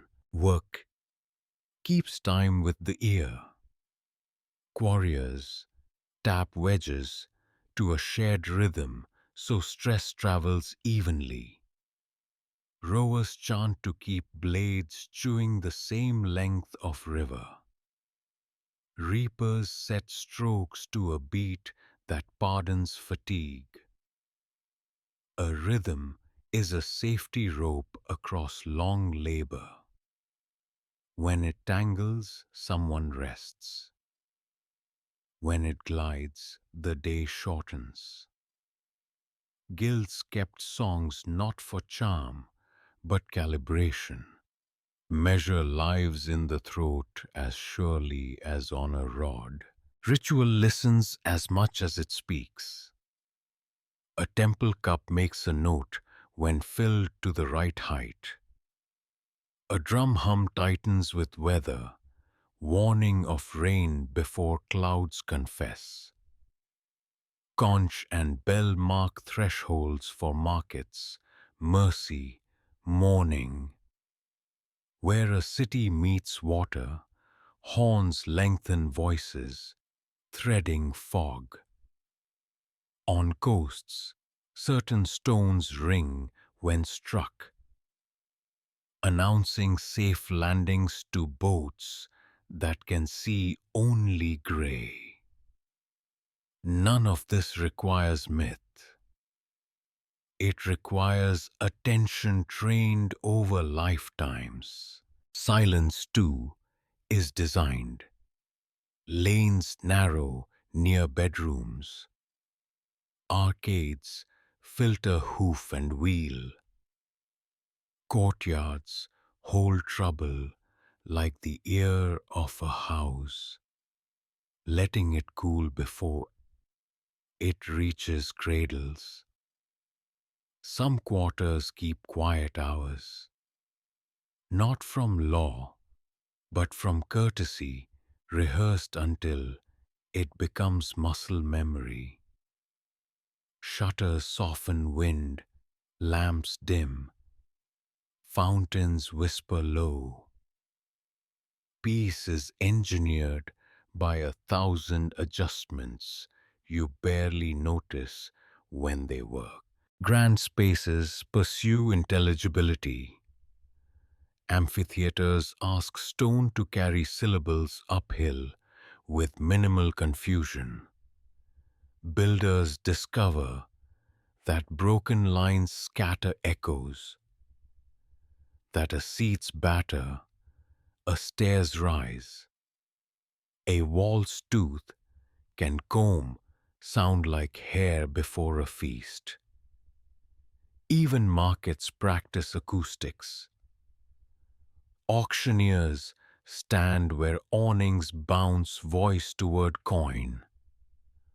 Hawkers face the wind, not out of drama, but so words survive. Navigation borrows ears. Travelers test caves with clicks, reading chambers from the flutter and return. Shepherds play flutes that map valleys by delay. Night watch uses wooden clappers whose pace reveals distance between posts. If a quiet civilization tutored many, its mark might be a shared kit of sonic habits. Ways to test a hall, pace a street, call a boat through mist. Skepticism, faithful and kind, asks for caution. The world converges on similar solutions when facing similar air. Yet families of tricks traveling together. Drainage that hushes alleys. Thresholds that swallow sound. Drums tuned to the same fractional intervals. Hint at older schools. Perhaps their graduates left no signatures beyond streets that cradle sleep and squares where even a whisper can carry when needed. Listen, a mother humming the workday closed, a bell consenting to dusk, a mill softening as grain becomes supper. Sound keeps the calendar and the conscience. When we neglect it, tempers fray. When we care, strangers become neighbors because they share an audible home. If you stand very still, your city will speak. Count the heartbeats between a call and its echo. You are hearing time stitched to place by hands that knew how to ask air for advice and how to accept the answer. The ear remembers generously. Begin with the coal bed breathing. The forge inhales when bellows lean, glows bright, and the bar crosses from stubborn to generous. Metal has tempers the way people do. Too cold, it sulks. Too hot, its grain forgets itself. Between those moods lies a window where hammer and anvil persuade crystal into courage. Edges that last, springs that remember, bells that carry a village's hour across fog. Smelting is a patience of earth and fire. Ores look like dull stones until a furnace teaches confession. Charcoal steals oxygen. Slag lifts impurities aside. A bloom swells like bread. Then hands that know the sequence cut, fold and weld until strength runs the length of the piece like a held breath. Recipes travel as gossip disguised as generosity. A pinch of sand in the flux. Berry ash that sweetens temper. A quench where river meets spring, so water runs neither too hard nor tame. Every shop speaks in music. The anvil's ring reports truth, a clean strike sings, a glance hears mist heat. Masters teach by ear as much as by eye.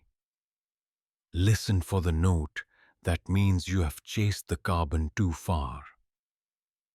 Or hear how the chisel asks for one more straw yellow pass. Apprentices learn to smell metal's weather. Scale, oil, wet leather, the tiny lightning when file meets edge. Bells are metal's hymns to place, their throats tuned by geometry, shoulder, waist, and lip proportioned in ratios older than books. A bell poured poorly nags forever. A bell poured well becomes a clock, a shepherd, a treaty. Alloy is anthem, more tin brightens, more copper warms. A whisper of silver steadies the long note that gathers geese, bakers, and boats. Where a valley keeps several bells, their voices braid, labeling time like color labels market stalls. Coins, mirrors, chisels, hinges, humble glitter that changes a city's gate. A mirror refines self and surgery. A hinge multiplies doors. A chisel domesticates stone. A coin lets strangers agree from pocket to palm. Each object is a crystallized lesson. Temperature held, impurity bargained with, shape argued into being by blows like prayers and hope. Skepticism keeps tongs in hand. Convergences happen when ore and fuel dictate similar answers. Yet families of technique, threefold folds in blades, blind riveting patterns, hearth steels stacked to coax pattern welded grain, travel together too neatly to be accident alone. When shared tempers and quench songs appear across distant kilns, we suspect a road of teachers who valued usefulness over fame, leaving only reliable edges as their quiet signature. Metal also remembers failure kindly. A cracked bell becomes shot for nets. A ruined knife becomes scrapers and awls. The workshop saves filings the way a scribe saves scraps. Tomorrow's melt reads yesterday's errors and returns them to service. That thrift is practical philosophy. Nothing wasted, everything transformed at the cost of heat and time. Finally, the forge is a school of character. It asks for rhythm, restraint, and the humility to stop one heat before ruin. It rewards attention with a clean ring and punishes haste with webs of brittleness invisible until too late. Perhaps a shy precursor civilization taught this temperament widely. Honest tools, bells in tune with wind and work, alloys fitted to climate and task. If so, their monument is not a colossus, but a chorus, steady tones over fields and harbors, edges that stay sharp, and doors that swing kindly in their hinges. Begin with a slate of darkness, salted by light. The sky is not only beautiful, it is useful, a ledger whose entries repeat with comforting stubbornness. Before paper multiplied, nights served as libraries. Observers memorized shelves of stars in lanes across the dome, each lane a page. Constellations were paragraph markers. Wandering planets, the marginalia that argued and agreed. A catalogue begins with a name and ends with a number. Sailors teach both. They fix bright stars to syllables that travel well between tongues. Then attach angles a body can carry. A raised fist, a thumb at arm's length, a gnomon's shadow while kneeling. Human geometry becomes instrument when tools are scarce or forbidden by storms. Later arrive dedicated companions, the staff with sliding crosspiece, the ring with a hinged tongue, the quadrant heavy as a promise. Each tool translates heaven into distance. Discipline is the silent co-author.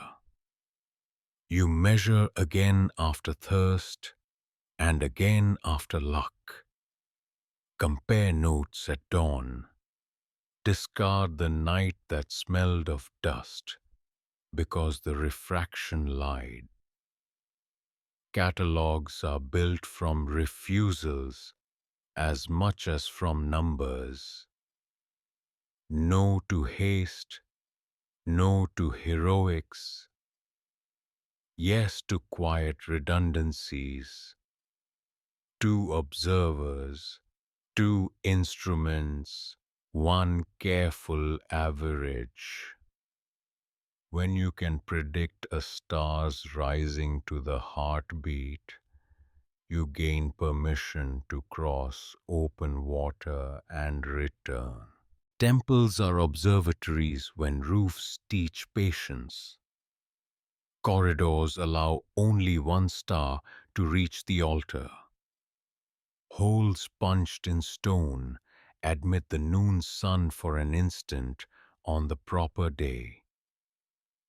Builders lay floors level enough that shallow basins can serve as water mirrors.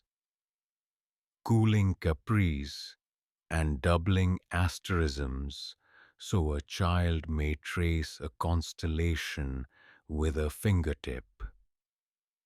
Such mercy turns awe into curriculum. Tables follow instruments as shadows follow feet. They hold declination and right ascension long before those names show up. And they pair celestial timings to earthly chores. Plant when this star first peaks at dawn. Dry fish when that one stops trembling above the western ridge. Let caravans set out when the red wanderer clears the thorn tree by 3 finger widths. A schedule stitched to the sky tolerates failed kings and broken roads. It answers to a colder, kinder authority. Recurrence. Skepticism stands, faithful as Polaris. People separated by oceans will still draw similar lines between bright points, invent similar sticks to stretch the arm, arrive at similar tables once error is cornered. Yet families of practice, the way instruments are graduated, the conventions for naming, the habit of double entry and seasonal correction migrate together with suspicious neatness. In margins, you sometimes glimpse a handshake, twin corrections, shared mnemonic, seasonal notes in matching ink. The most moving page in the night library is humility. A cloud cancels certainty. A frost steals breath from watchers on a roof. A lamp too close spoils dark adaptation for an hour. So traditions grow gentler. Apprentices learn to protect night vision, to cup lamps, to share cloaks. The work becomes a fellowship whose badge is silence, and whose victory is a line of numbers that will let strangers reach home. If an older civilization tended these libraries, its shelves have collapsed into memory, but the discipline remains. We still raise hands to measure, still check edge against horizon, still teach children the first bright names at dusk. The night forgives our ignorance and rewards our patience. It is a school that never locked its doors for wanderers and apprentices. Begin with a shard, warm from the sun. Its curve remembers a vanished bowl your hands can almost complete in air. Archaeology often begins like this, not with a grand doorway, but with a whisper. Stone and clay endure. Parchment pleads with air and loses. If an age chose perishable pages, the earth will seem to misjudge it, keeping cookware while letting poems go. Survival is not a meritocracy. It is a weather report. Politics leans over the archive. Victors prefer tidy shelves, their laws stacked in order, their enemies filed as footnotes. Temples are rebuilt with old foundations buried under new steps.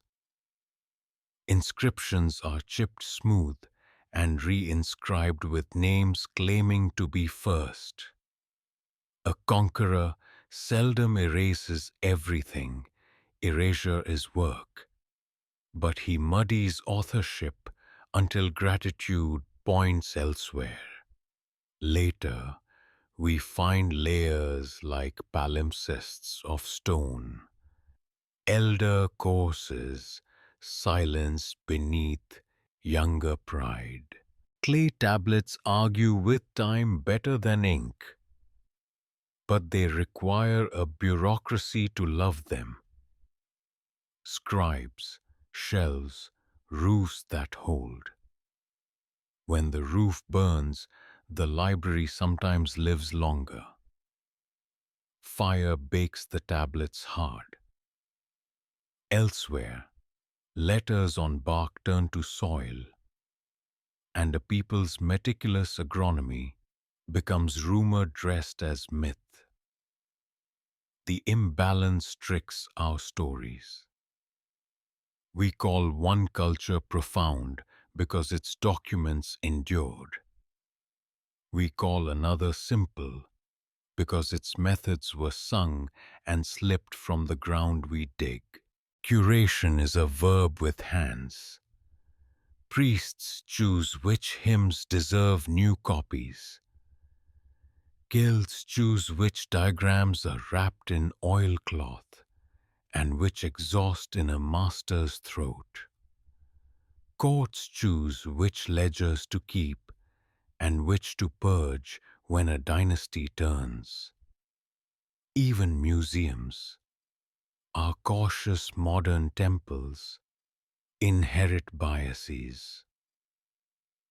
We display what flatters our beginnings, underfund what unsettles them, postpone digs that threaten comfortable timelines.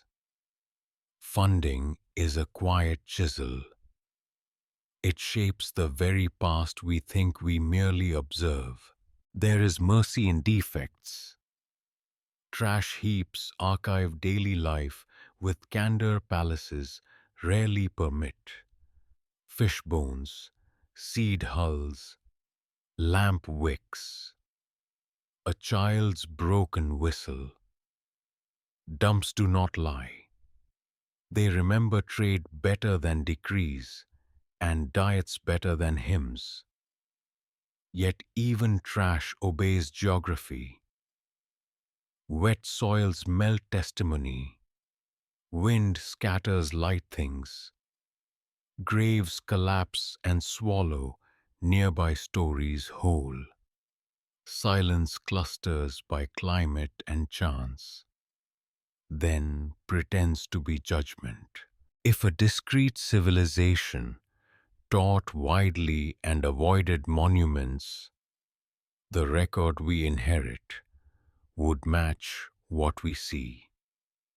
Hints under renovations, techniques present without author, networks inferred from ordinary sameness, brick sizes, drain habits, mill ratios, where official inscriptions fall mute. We must read gently, neither credulous nor cynical. Imagine influence without empire, memory without archive. Technology tilts memory anew. LiDAR brushes jungle off geometry. Sonar sketches harbors from shadow. Residue analysis teases recipes from a stain. Each advancement widens the choir of what can speak. Still, interpretation remains human. Our metaphors, our funding, our appetite for certain discovery. The politics of memory has not ended. It has simply donned a lab coat and a grant proposal. So hold the shard. Feel its edge fit your thumb like a decision.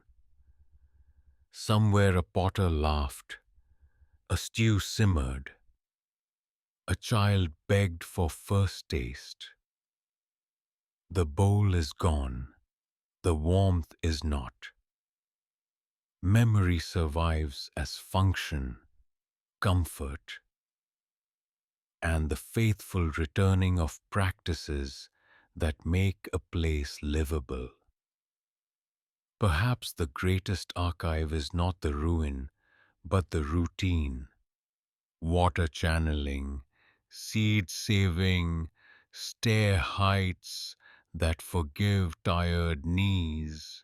We listen, shard to shard, until a living picture assembles itself from fragments that refuse to ask permission to endure. Begin with a forest path after rain. The air tastes green. Leaves drip slow syllables onto soil that remembers many feet. If stone is history's vault, wood is its rumor. Quick to appear, quick to vanish, leaving warmth in hands. Neighborhoods rose from trunks and beams. Houses on stilts with breathing floors. Halls that flexed like ribs in wind. Bridges stitched from vines. Time, fungi, insects and fire unbuilt them. And the forest kept the secret. Timber is a conspirator with climate. It forgives ground that shifts, laughs with storms, and insulates against harsh noon and honest frost.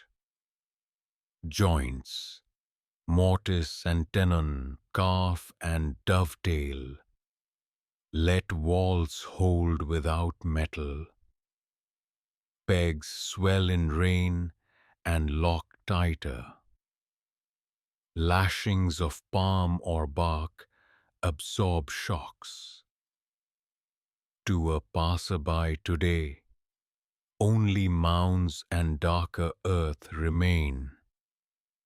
Beneath the surface lie post holes, stains where upright stood, a dotted sentence you can read.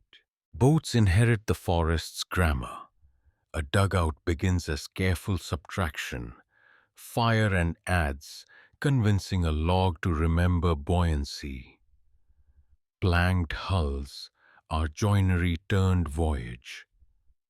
Strakes stitched or pegged. Seams caulked with pitch and fiber. ribs bending like bows trained to serve water. Keels keep the memory of trees that learned straightness in wind. Even sails remember bark and leaf, fibers beaten, twisted, woven, until the breeze trusts their weave. Preservation is biased.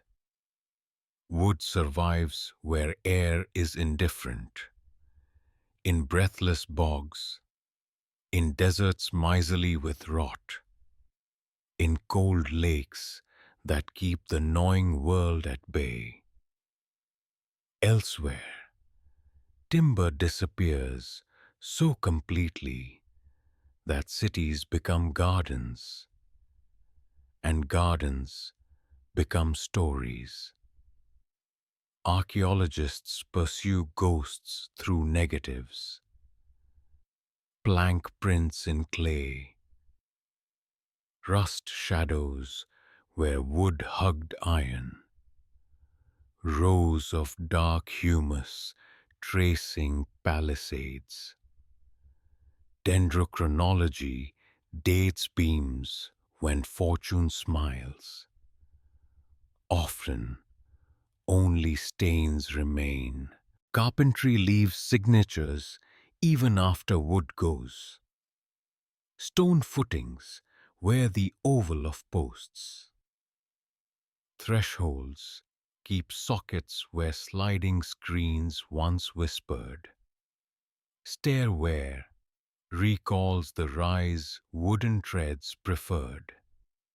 In caves and cliffs, paintings show stilt villages and boats with ribs we can still name. On coasts, middens glitter with shell beside tar clumps and broken pegs. River sandbars sometimes release a thwart, a paddle, or a sewn plank. Consider cities that chose timber not from poverty but wisdom. Wood allowed rebuilding after flood and quake. It moderated fire's appetite by separating houses with gaps and gardens. It let roofs float wide without crushing columns. When fires did win, communities spaced ovens, laid lanes like fire breaks, and kept ladders where alarm bells could summon hands. These too are artifacts. Systems as real as beams, rehearsed until reflex hardened. Forests teach measurement. From felling to seasoning, from riving to planing, rhythm governs survival. Cut in the right moon. Turn logs so they dry without warping. Stack with breath between slats. Marks on beams. Scribe lines. Carpenter's numerals. Assembly symbols. Compose alphabets of construction that travel across ranges and seas. Find them rhyming in distant valleys, and a map of teachers begins to glow. Skepticism stands among the trunks. Similar climates breed similar solutions. Lashings and pegs appear wherever metal is scarce, and storms are instruction. Yet when details migrate together, scarf types, lashing knots, hull proportions, drill bit diameters, you suspect companions walking under leaves, ferrying a curriculum of wood. Their names may be gone, but their manners persist in the way a roof sheds monsoon or a canoe hums. Walk the path again. Hear the wet hush. Somewhere beneath ferns lies a vanished staircase. Somewhere offshore, under silt, sleeps a harbor wharf woven from trunks and will. Forests forget quickly, and they also forgive. In that forgiveness, timber cities breathed, traded, sang, then became soil that feeds new beams. Begin with a hill at dusk.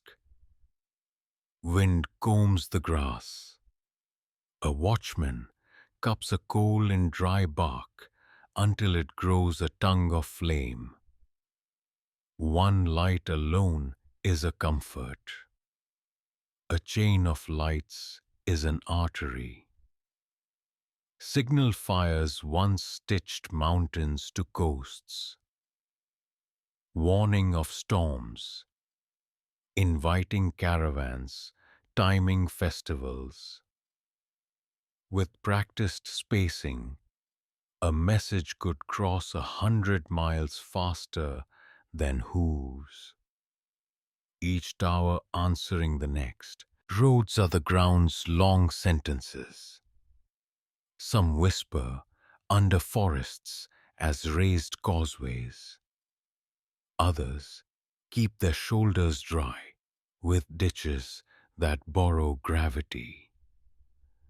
Others step across marsh on piles that learn the patience of rot-resistant wood. A good road promises rhythm, mile after mile of steady grade and drainage. Culverts where water insists, posts where travelers count honest progress.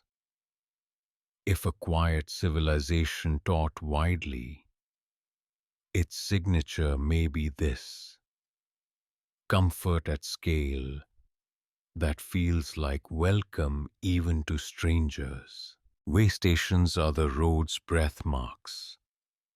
A day apart by foot, half day by animal, they offer shade, water, repairs, and news.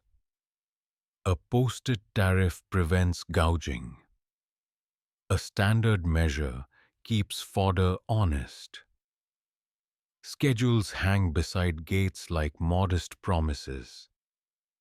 Here, scribes log departures and arrivals. Healers swap poultices, tinkers sell rivets. At night, a brazier calls stories to itself, and strangers leave as something closer to neighbors. Beacons and stations together form a nervous system. Fire relays alarm and opportunity. Roads carry response and trade. When floods cut bridges, repair crews walk dependable intervals from depot to break. When a wandering court chooses a capital for the season, officials know which roofs can host the surge, which wells can cope, which markets can stretch and not snap. Logistics is love made practical, seeing hunger coming and moving bread before quarrel wakes. Timing rides the system. Along windy coasts, towers splint fog with horn and drum. In winter ranges, snow posts stake safe lines. Across deserts, cairns and sun walls outline noon shade so the careless cannot lose direction. Marks accumulate like a second alphabet. 3 stones for water, crossed sticks for danger, a pair of notches, turn before the third ridge. Even when wood rots, the habit persists. New hands rebuild signs because they inherit the promise those signs keep. Horses, camels, and oxen become units of distance. Schedules name legs by thirst rather than length. From the tamarisk well to the lime kiln, one camel's skin. Wheels dictate widths that roads remember. Ruts grow into stubborn memory. Towns rise where replacement axles wait. An older network could hide in these regularities. Station spacing, favored bridge spans, lantern heights that repeat ocean to step. Skepticism, as ever, walks beside us. Terrain teaches convergent answers. Empires standardize for their own reasons. Yet, when suites of choices travel together, ditch profiles, mileposts, tariff boards, horn codes, the suspicion of tutoring strengthens. Perhaps the road makers were not conquerors, but caretakers, supplying recipes for resilience. How to winter a pass, how to share a ford, how to rebuild a washed-out mile before traders sour and farmers choose hunger over tax. At dawn, the watchman rakes ash to sleep and turns toward the path curling down the hill. He trusts that a relay waits beyond the bend, that roofs will rise at the expected interval, that a midday shade has been planned by hands he will never meet. That trust is the empire ordinary people require. The one built not of decrees, but of dependable distances. Begin with a market at mid-morning, when stalls are awake and bargaining finds its rhythm. You hear fragments braided from many mouths. Traders' shorthand, travelers' jokes, lullabies from distant kitchens. Languages behave like rivers. They fork, braid, flood, and leave bright silt where they slow. When strangers must cooperate, speech lightens its load. Out go elaborate endings. In come sturdy words for want, weight, water, time. A pigeon is born not from laziness, but from kindness to urgency. The quickest bridge over difference. When children grow on that bridge, its planks fuse into a creole. Fresh grammar with old timber, agile and proud. Watch how contact prunes and grafts. Borrowed verbs dress in local clothing. Nouns carry cargo across tongues without paying duty. Sounds soften to fit new lips. A harbor invents particles for please and soon. A caravan invents ways to count bundles and promise arrival after 2 moonrises. In these busy borderlands, grammar prefers reliability over ornament. Word order tightens like knots. Reduplication replaces complex tenses. Little helper words shoulder meaning so no listener stumbles. Efficiency is mercy rehearsed. Writing catches up after speech has already struck its bargains. Scripts migrate as quietly as recipes. A set of signs crosses a mountain with merchants, takes root in a monastery, and learns to bless new sounds. Alphabets slim down when reeds are scarce. Syllabaries bloom where carving is king.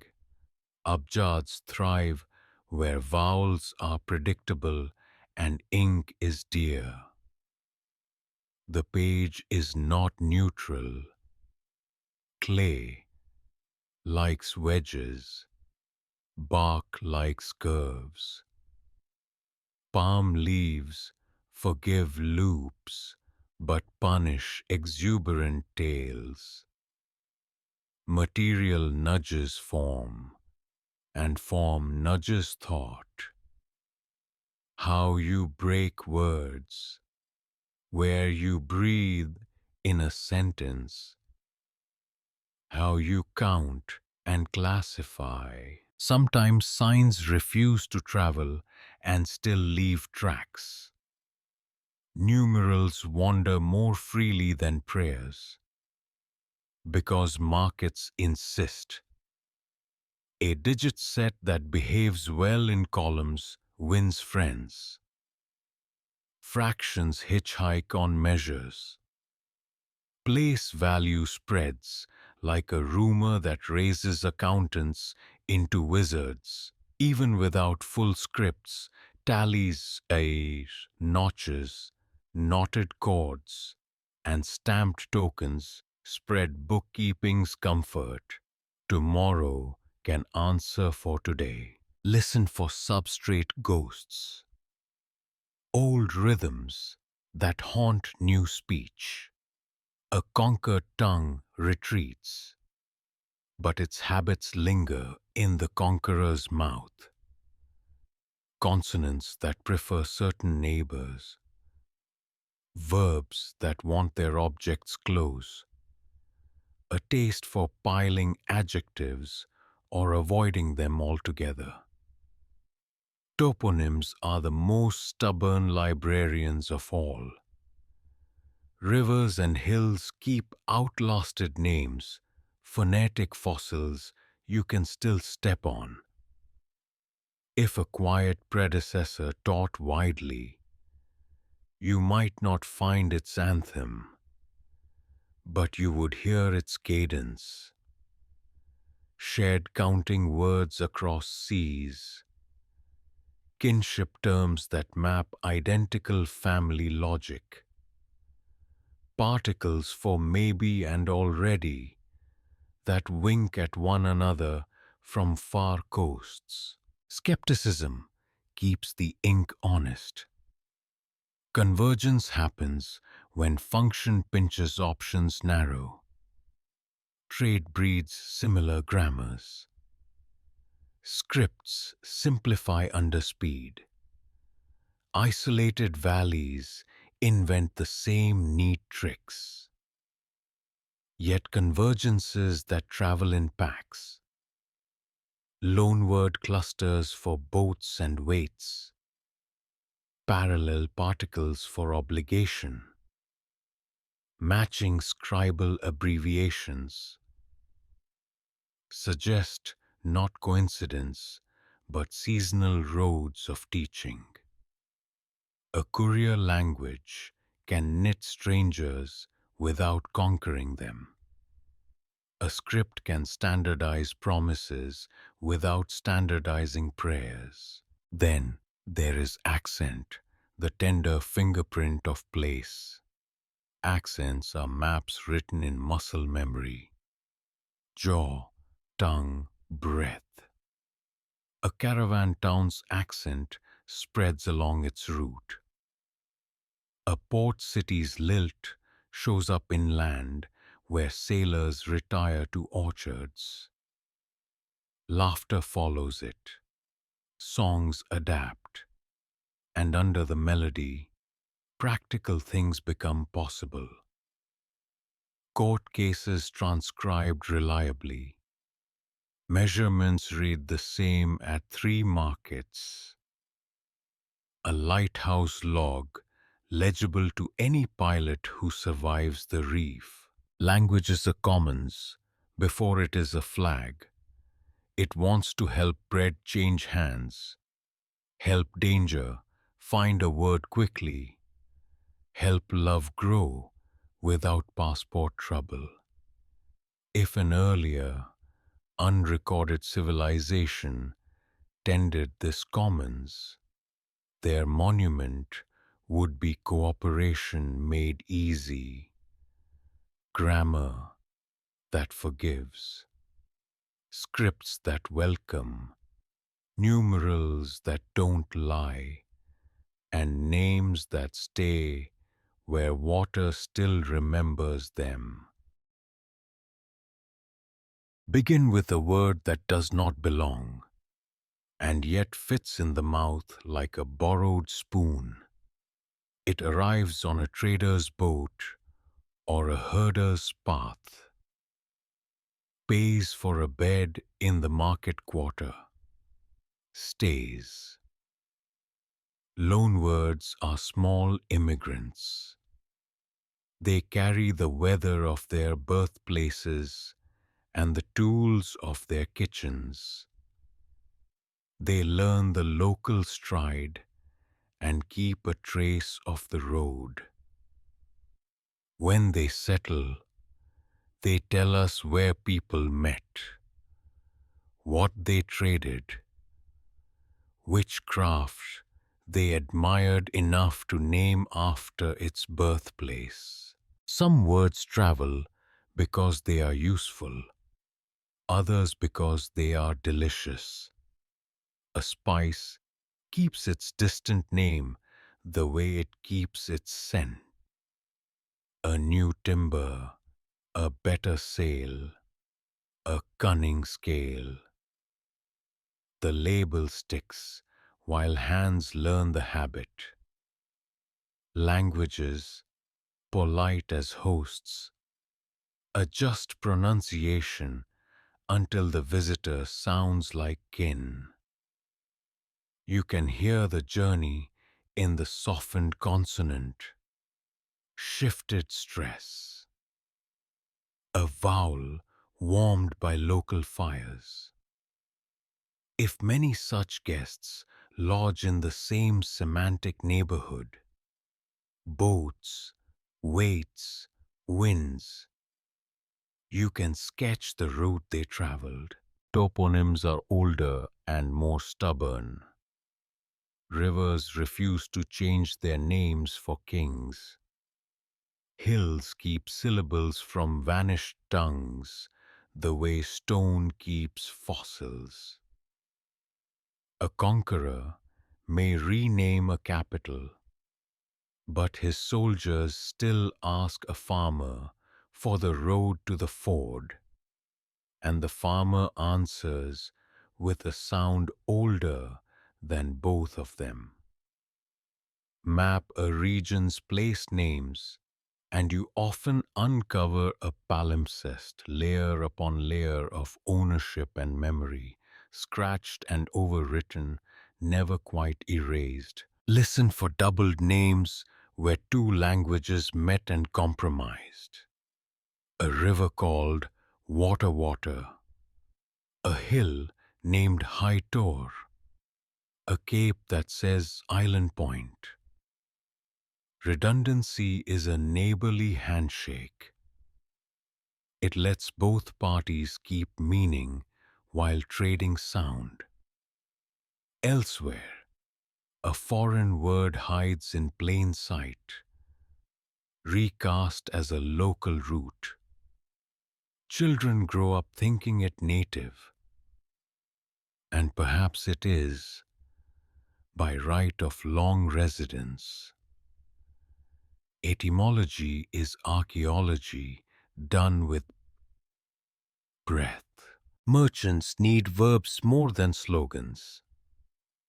So loan words teach action, to sound a depth, to reef a sail, to weigh a bale, to tally a debt. Bureaucrats need nouns, tariff, voucher, docket. Priests lend metaphors, midwives share tender names for brave things. Every borrowed term marks the edge of prior ignorance and the beginning of shared craft. Follow enough of them and you discover a corridor of exchange, a grammar of trust. Skepticism holds a lantern to false trails. Some words only look alike. Chance makes cousins of strangers. Fashion imitates influence. Scribes guess etymologies that flatter patrons. Good work checks clusters, dates, and domains. Do borrowings align with known winds and roads? With crops that ripen together? With tools whose metal suggests a certain furnace? When the pattern holds across fields, law, boat building, bread, you glimpse not conquest but tutoring. Then there are the jokes words tell on their way. A polite title becomes a casual interjection.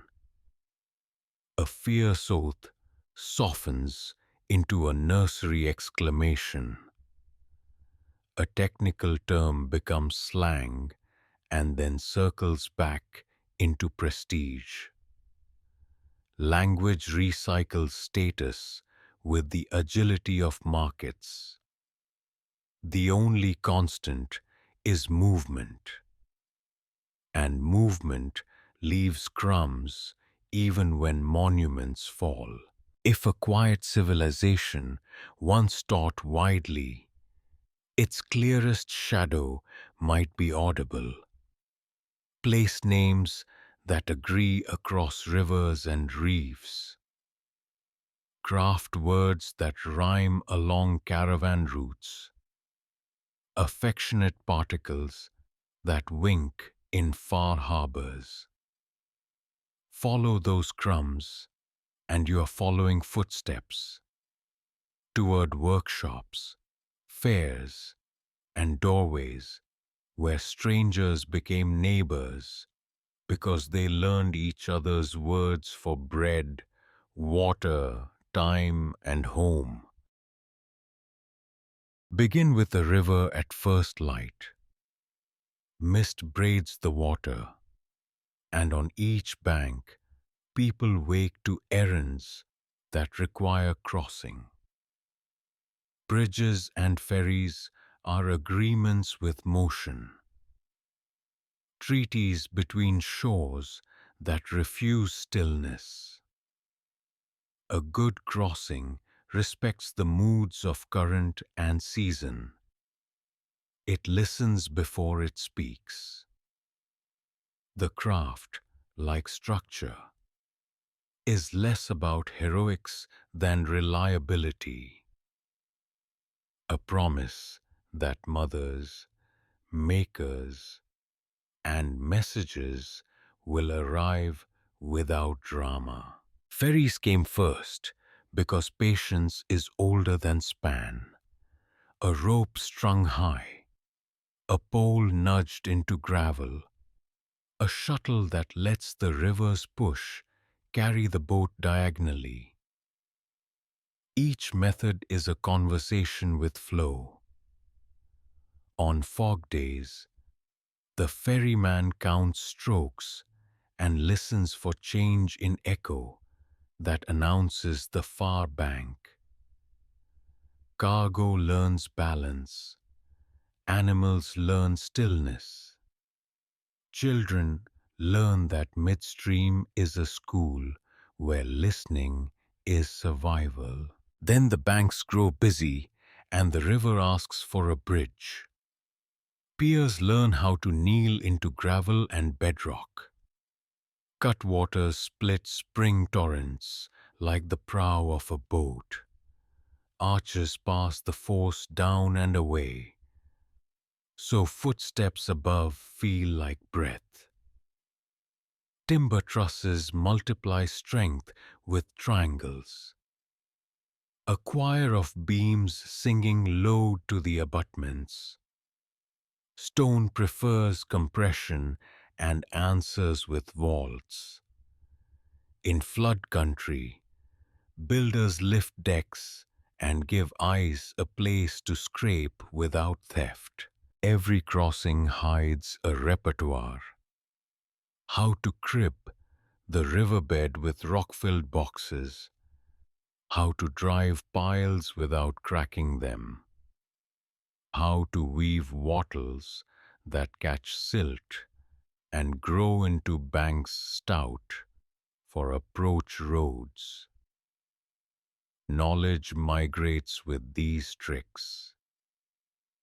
A mason who has faced one river reads another faster. A carpenter who set a swinging bridge over a gorge learns to ask wind for permission before laying the next plank. Bridges are markets with their feet wet. Stalls sprout along parapets. Toll houses standardize measure. News walks quicker because feet need not wait for boats. Beneath, ferries continue to serve bulky loads, herds, and the cautious who trust an old quarrel less than a new arch. Together, bridge and ferry become curriculum. How to queue without quarrel. How to share a narrow way. How to keep lamp and railing honest through winter. Skepticism waves from the bank. Convergences are expected when rivers demand similar answers. Yet families of details travel together neatness. The angle of cutwaters, the spacing of weep holes, favorite truss geometries, the habit of building refuges every few paces so pedestrians flatten to let a cart pass. Where such suites recur along far coasts and valleys, tutoring seems likely. Crossings teach humility in failure. Floods eat abutments, scour pits under piers, peel parapets like bark. So builders invent sacrificial parts, fenders that take collisions, breakaway spans that spare the whole, chains that surrender rather than snap.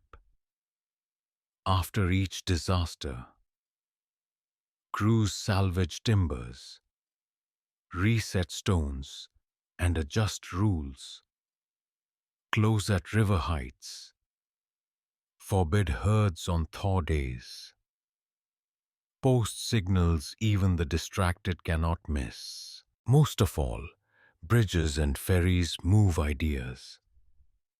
Tinsmiths watch rope makers. Surgeons meet herbwives. Songs trade verses. A technique hopped from island to mainland because a toll keeper housed guests from both sides. Recipes travel, and so do tempers. Patience at the queue, courtesy at the pinch point, reflex to help a wheel stuck in a seam. Perhaps an older, discreet civilization tended these crossings the way gardeners tend grafts, quietly, faithfully, for the sake of flow. If so, Their monument is the unremarkable miracle that an errand begun on one bank reliably ends on the other. Begin with a meadow lifting in wind like the flank of a breathing animal. Grass turns sunlight and water into muscle and milk. People learn to borrow that alchemy. Herds are food that walks. Wealth moving between seasons. A cow, goat, sheep, camel, yak, or reindeer is a caravan of calories and cloth, converting rough forage into life across valleys and steppes. Pastoralists think in routes more than borders. They practice transhumance, guiding animals between summer height and winter shelter, keeping pastures generous by never asking for the same gift twice in a row. Bells speak across distance. Dogs write sentences in arcs and barks. Children learn the shapes of safe snow and thirsty wind. Milk becomes a traveling laboratory, churned, soured, stretched, cultured into foods that keep, powders waking with water, hard cheeses ripening slowly, yogurt steadying hunger. Cities lean on these caravans. Leather for bellows and books, wool for blankets and banners, horn for buttons and glue, fat for soap and candle. Urban comforts ride on hooves. Markets bloom quietly, patiently, when herds camp outside walls. Butchers, tanners, dyers, and cheesemongers apprentice themselves to seasons they do not walk. And towns keep time with arrivals as with bells. Salt is a compass. Herds crave it, trails remember it. Markets rise where salt meets fleece, hide, and horn. Looms hum in tents and townhouses. Felt insulates domes. Sinew threads. Bone becomes awl and flute. Dung dries into fire when trees are scarce. Camps turn grass into a toolkit, packed, unfolded, and gone, leaving softness where hooves gently comb the light. Pasture knowledge is a library without shelves. Herders read grass height, dew timing, parasite moods. They know which ridge catches a wind and which gully breaks it into knives. They memorize water's secret addresses and the etiquette of shared wells. Agreements walk with them. Dates when one clan may cross another's seat. Rituals that trade pasture days for marriage gifts. Songs that settle small wrongs before blood remembers old invitations. Skepticism grazes nearby. Similar landscapes raise similar economies. Convergence often proves prudence rather than inheritance. Yet details migrate in families. Saddle trees with matching curves. Milking songs, sharing lullaby bones. cheeses from cousin cultures using the same rennet plants, tent frames numbered by identical carpenter's marks. Where such suites appear together, teaching seems to have walked with animals. Herds refine ethics as surely as they clothe and feed. Share the milk, leave water clean, never brag at a well, feed the dog before yourself, repair a neighbor's girth quietly. Such rules arise from scarcity married to long memory. Break them and winter will prosecute. Keep them and strangers become kin faster than paperwork. Disaster has its syllabus. Blizzard, locust, pneumonia, thieves. So pastoralists diversify species, split herds, cache fodder, braid, kinship wide. A household may borrow bulls and return calves, keeping blood fresh and futures elastic. When calamity still wins, people fold their tents and walk into towns, carrying skills that reappear later as couriers, guards, teamsters, and guides, crafts that trust endurance and read weather in faces. If an older civilization tutored many, its handwriting might be visible here. Pasture etiquette, rhyming across continents. Dairy grammars, solving the same problems in separate alphabets.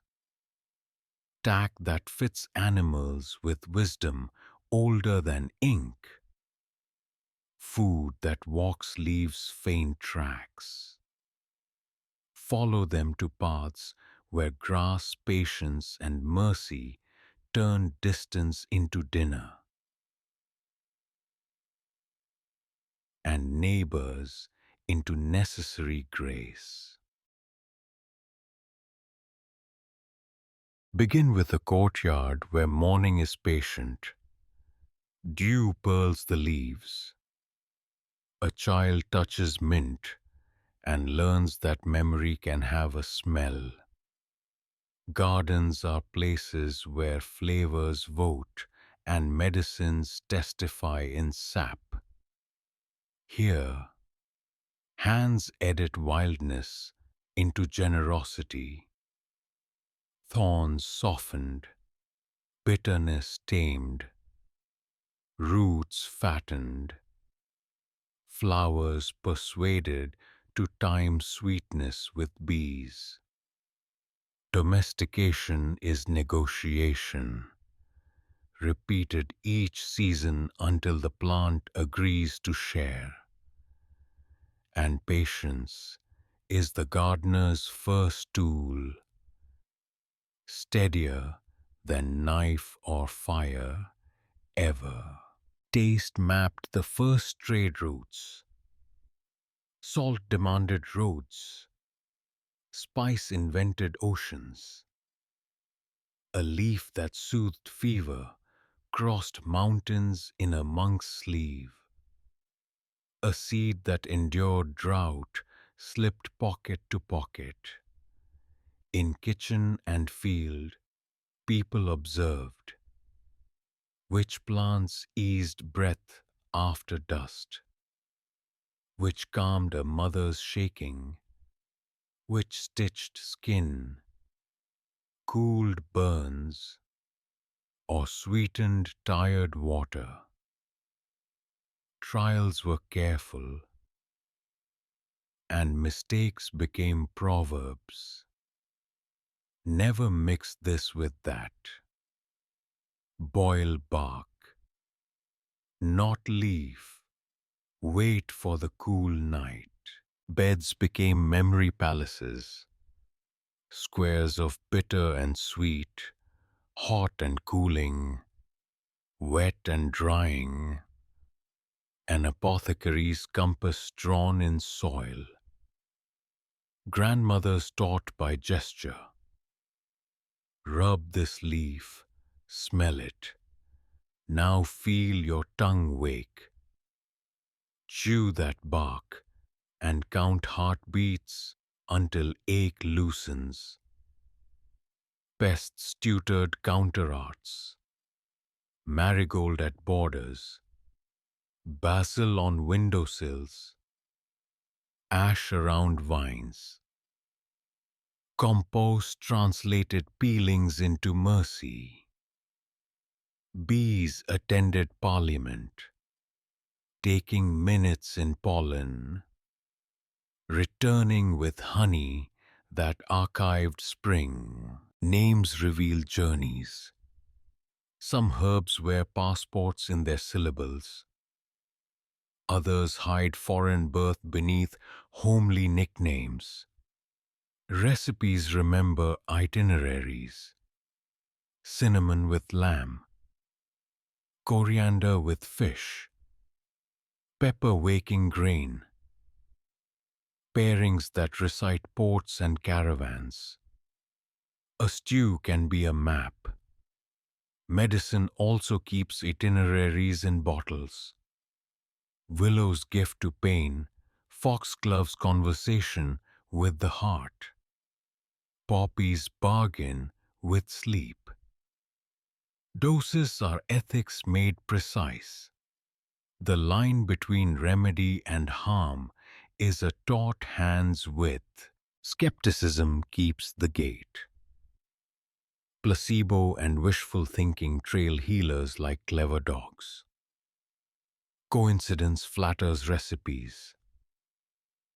Good work watches patterns.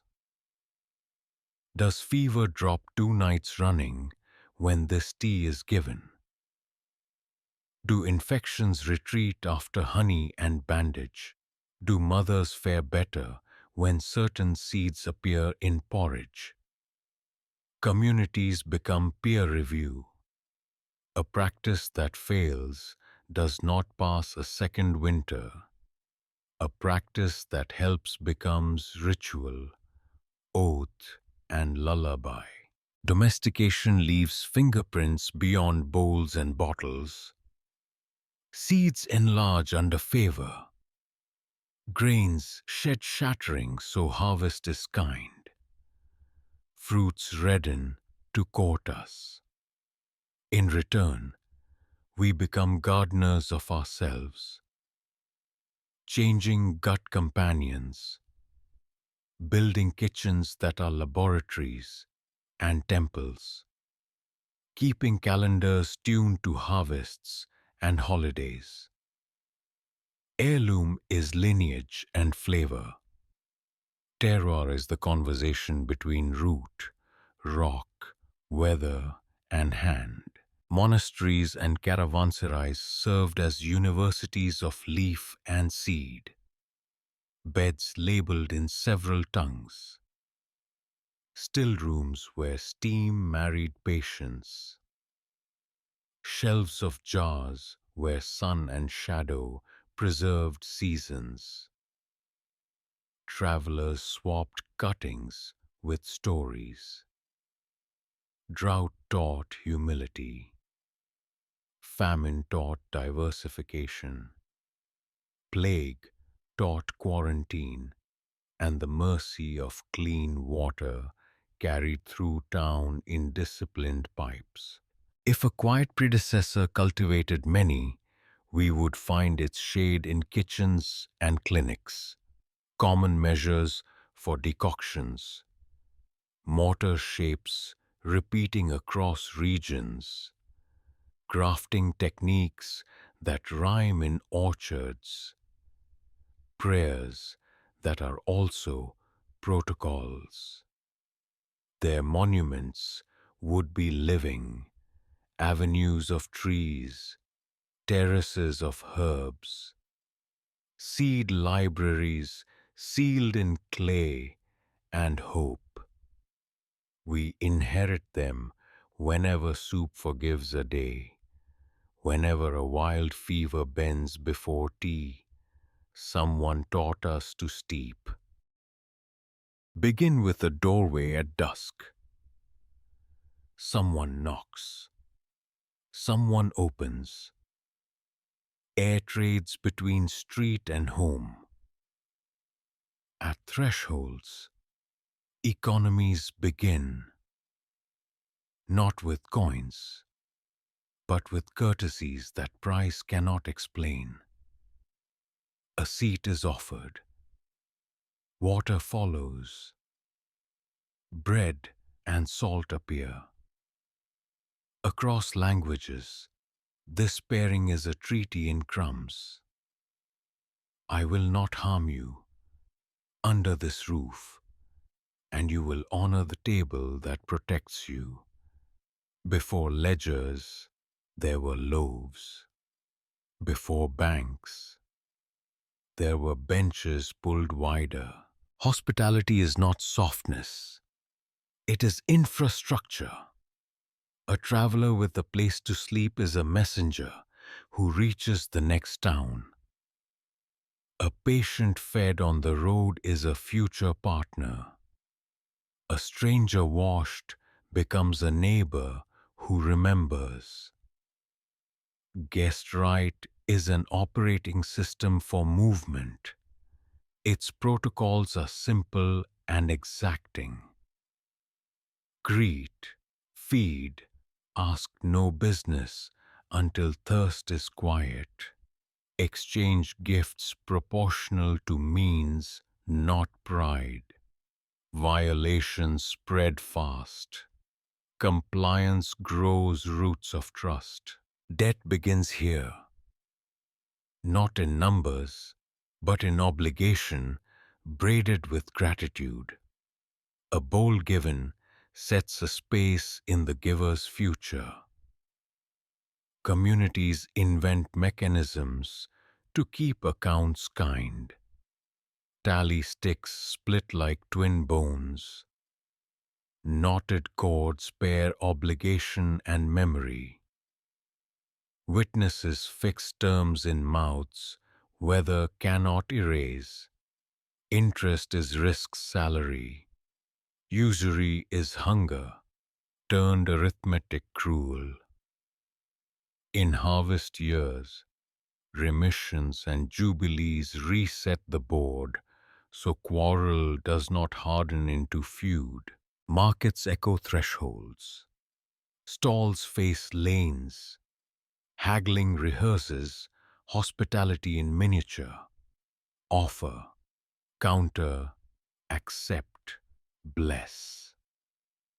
Scales and measures are table manners with weights.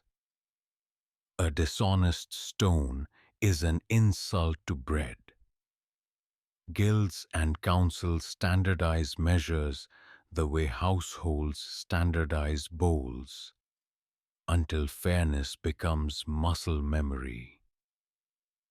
Tokens, seals, and signet rings travel as portable doors. A merchant bearing one is welcomed as if a host vouched. Credit is cultivated like yeast, passed from baker to baker. Reputation leavens dough into contracts that rise on their own. Caravans share risk with bottomry loans. Farmers pledge future grain against present seed. Neighbors rotate labor through barns and fields under calendars of reciprocity. Insurance begins as a hat passed after fire. Later, it becomes a chest watched by keys. In all cases, the ethic remains. Misfortune invites company, not banquet for the lucky. Hospitality has edges. Outlaws seek roofs and abuse the salt. Spies sit at tables. So cultures design interviews disguised as courtesies. A question about weather checks roots. A proverb answered proves affiliation. A shared word for a tool shows craft. Hosts watch hands more than mouths. Guests read shells and doorways to judge safety. Trust is mutual cartography drawn in glances and obediences. Law arrives from this dance, not over it. Customs harden into codes. Harbor safe conducts. Fair days protected from feud. Sanctuary rings around wells and granaries. Oath stones gather fingerprints. Curses are drafted against those who break guest right. Fines translate insult into grain, so blood needn't answer blood. The best laws travel because they are portable rituals. Anyone can perform them. Everyone understands them, even when words shift. Skepticism waits nearby. Hospitality myths flatter. Ledgers can lie when power leans.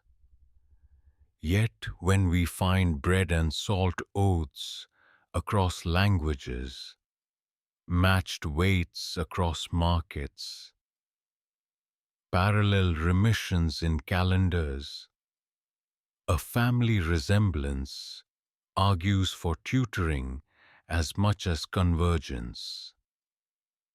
Perhaps an older discrete civilization tended thresholds like gardens, pruning excess, watering trust, and teaching the choreography by which strangers exchange danger for dinner. Return to the doorway.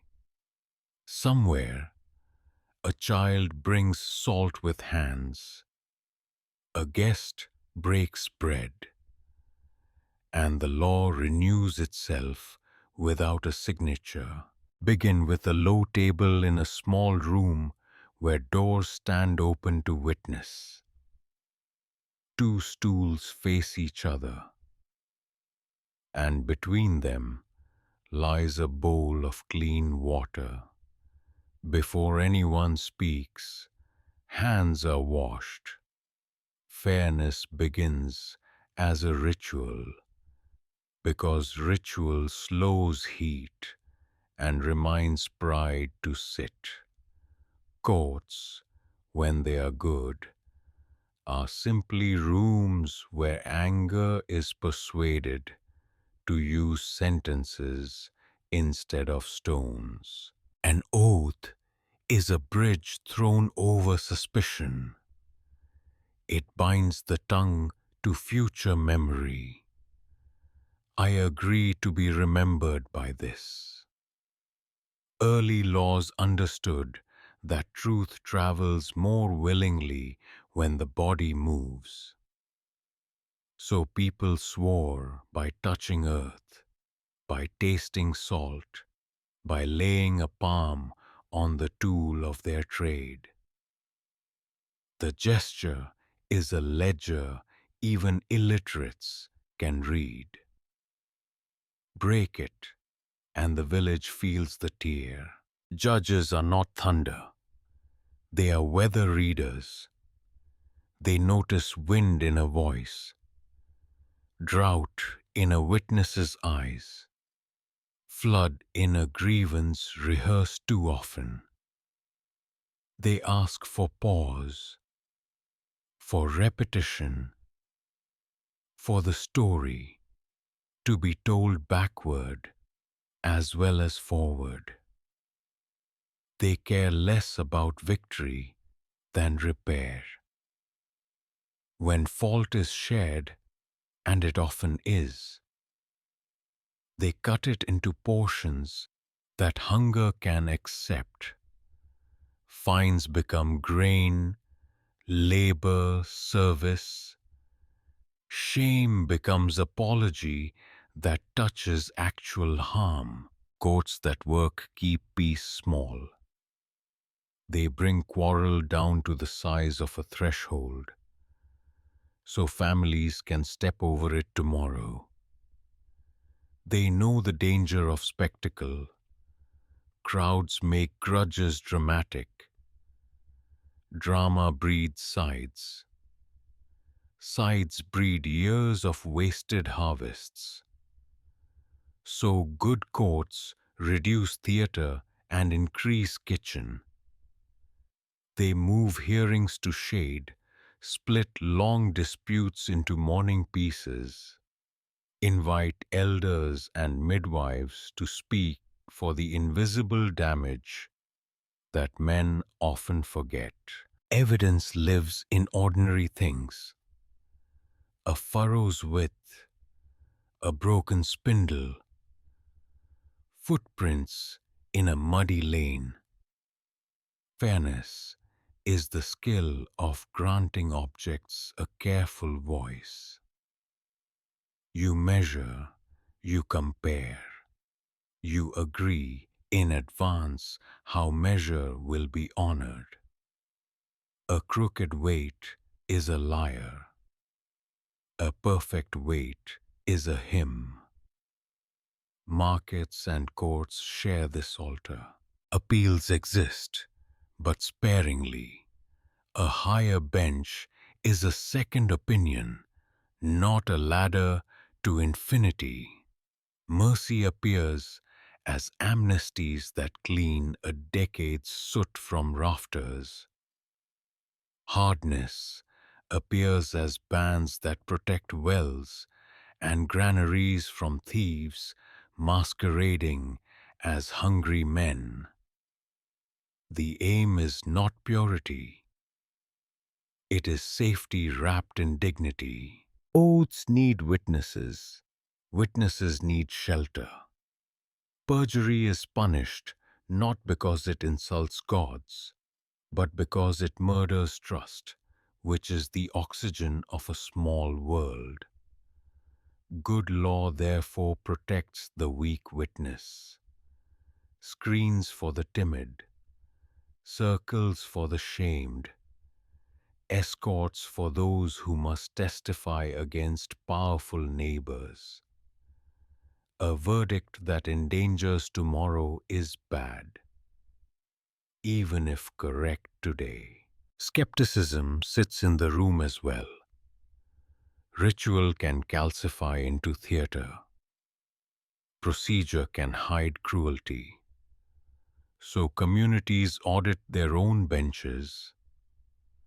Calendars schedule market days where judgments are read aloud. Traveling judges trade districts to avoid familiarity's laziness. Scales are tested publicly. The fine for bribery is paid in embarrassment before coin. And when harm cannot be mended by grain or coin, communities borrow older medicine, circles of listening, work shared in reparation.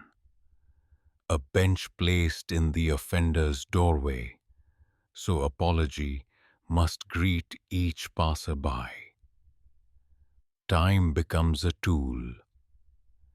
The wrong is thinned across days until neighbors can carry it again with grace.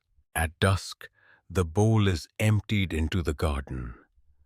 Wash water turns to green.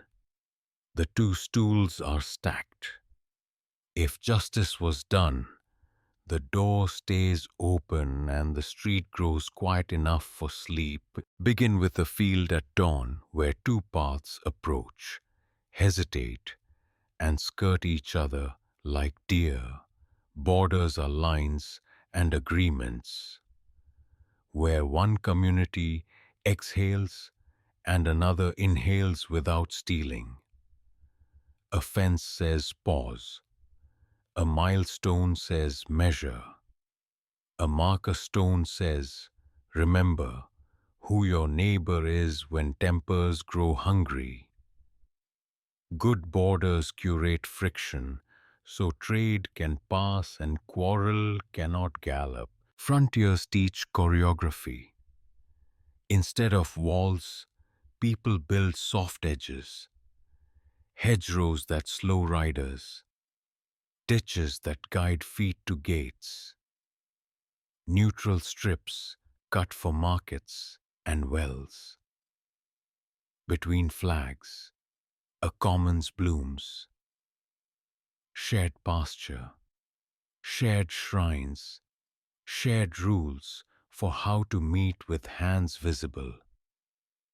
Truces are calendars printed on ground. 2 weeks of safe passage for harvest. 3 days for a fair. Daylight only for negotiations. Weapons bound in cloth. Parleys require rooms built from courtesy. Banners show distance like rulers. Envoys arrive measured, not magnificent. Interpreters repeat faithfully, not theatrically. Oaths are exchanged on altars. Bread, salt, water, and disputes are divided into edible pieces so progress can be tasted.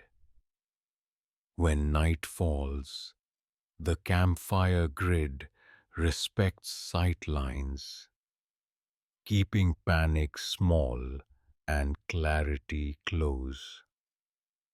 Restraint is architecture lit by stars. Maps learn humility at edges. Here, the cartographer leaves blankness honest, writing river sometimes or road when kind. Patrols become librarians of rumor. A ford shifted, a pass closed by storm. A tribe changed pasture days. The older the agreement, the quieter the border looks. Paths braided rather than paved. Markers renewed by habit more than decree. Influence travels lightly where restraint is practiced. Fortifications remain, but their purpose changes with wisdom. A wall's highest virtue is not defiance. It is time, time for talk to arrive, for anger to cool, for grain to be carried where fear is loud. Gates learn to count. Admit this many carts per hour, that many animals at dusk. Never soldiers after lamps are lit. Bells and horns replace surprise with schedule. A defended border becomes a disciplined conversation. Skepticism walks the fence line. Some frontiers soften because terrain insists.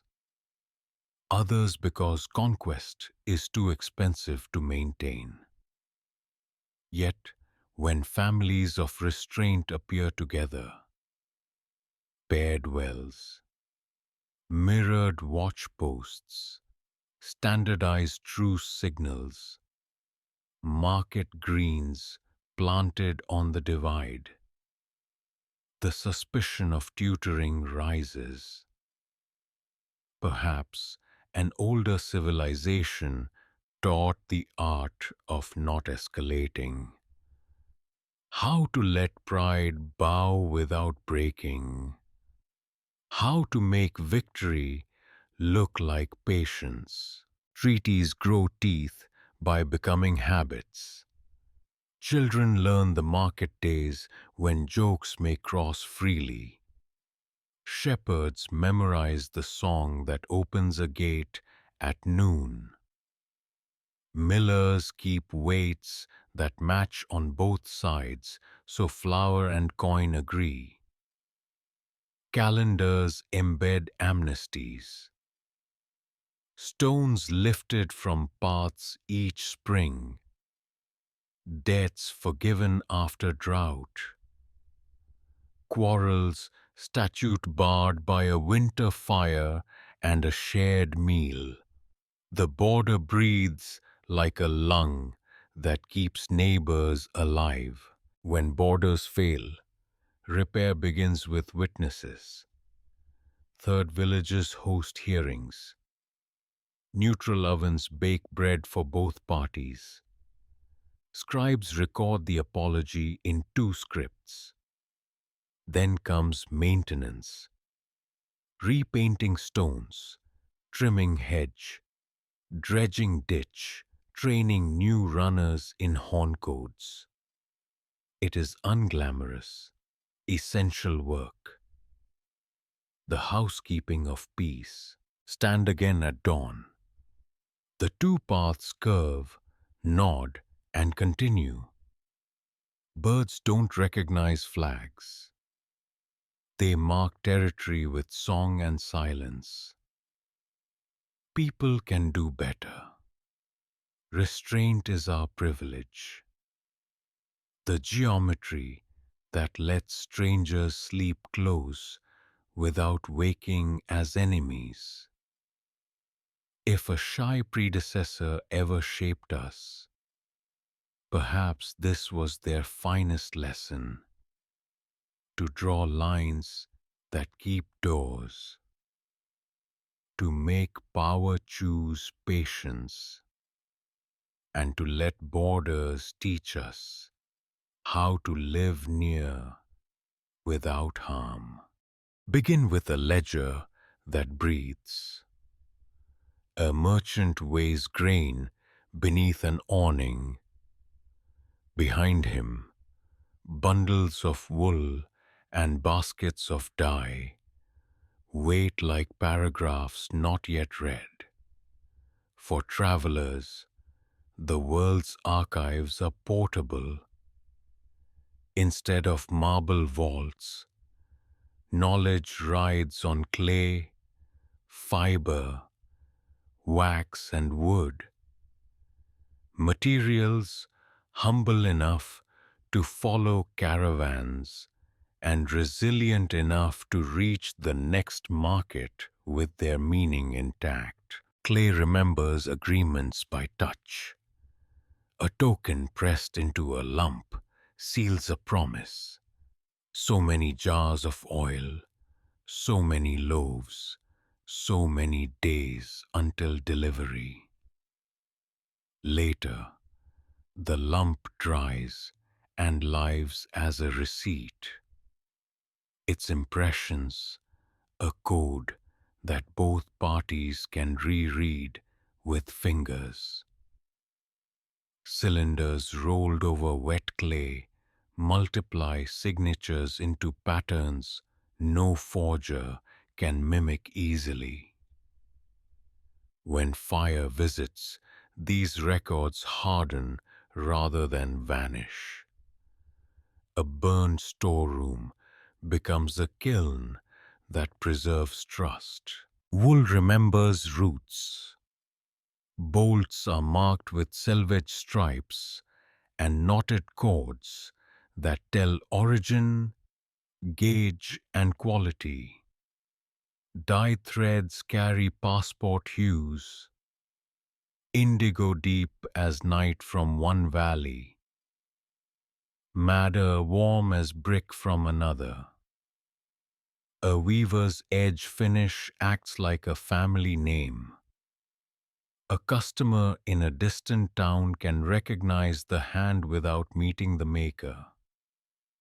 Patterns serve as watermarks. A twined border means fair wages paid.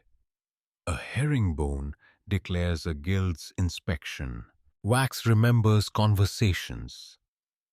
Tablets hinged like books Take notes in styluses that can be warmed and smoothed to reuse. Messages travel in layers. A surface script for customs and patrols. A second below for partners who know to soften and read the palimpsest. Seals ride the cords. Broken wax tells the receiving clerk whether the journey respected privacy. Wood remembers schedules. Tallies are split lengthwise, so lender and borrower each keep halves that match only each other. The fit is a low-tech cryptography. No eloquence can counterfeit grain. Crates branded with plain marks announce destinations to stevedores who read labor better than letters easily. Even barrels speak hoop count, bung position, and scar patterns disclose contents faster than chalk. Caravans knit these mediums into libraries on feet. Way stations host clerks who copy daybooks at dusk. One eye on lamp oil, the other on rumor. Flood, toll change, a new passable ford. Disputed weights are tried publicly. False dies are shamed by demonstration. Forged seals meet their honest twins and blush. Skepticism reviews the minutes. Impression codes can drift as fashion does. Colors deceive, tallies splinter. Yet families of practice, standardized selvages paired with familiar tokens, wax habits married to matching seals, tally lengths that rhyme along a rote, hint at schooling. Perhaps a discreet network taught traders to turn goods into memory. Shipping textiles that testified to their own logic. Sending clay that was both contract and fossil. Even people become pages. Apprentices memorize lists of marks the way singers learn modes. A porter knows a crate's destination by its brand. A broker, a fleece's valley, by lanolin scent and burr residue. The human archive updates faster than stone because markets punish confusion and reward clarity daily. What do such archives preserve beyond totals? Fair dealing becomes convenient. A culture sharpens into habits. Pause to inspect. Sign only what will survive fire and flood. Encode redundancies. Assume journeys will test both promises and containers. Trust, escorted by clay and wool, crosses winters intact. The stall shutters. The merchant counts breath with his scales' slow swing, then ties a final cord and warms a wax face with his thumb. Tomorrow's road will be long. The archive is ready, already walking. Begin with a balance asleep on its fulcrum. Two pans held level by habit as much as by craft. Markets wake it. And the city's first sound is not shouting, but the soft click of weights touching brass. Measure is a truce made visible. It lets strangers convert trust into numbers. grain into silver, labor into loaves, without swallowing pride. Before flags, there were cubits.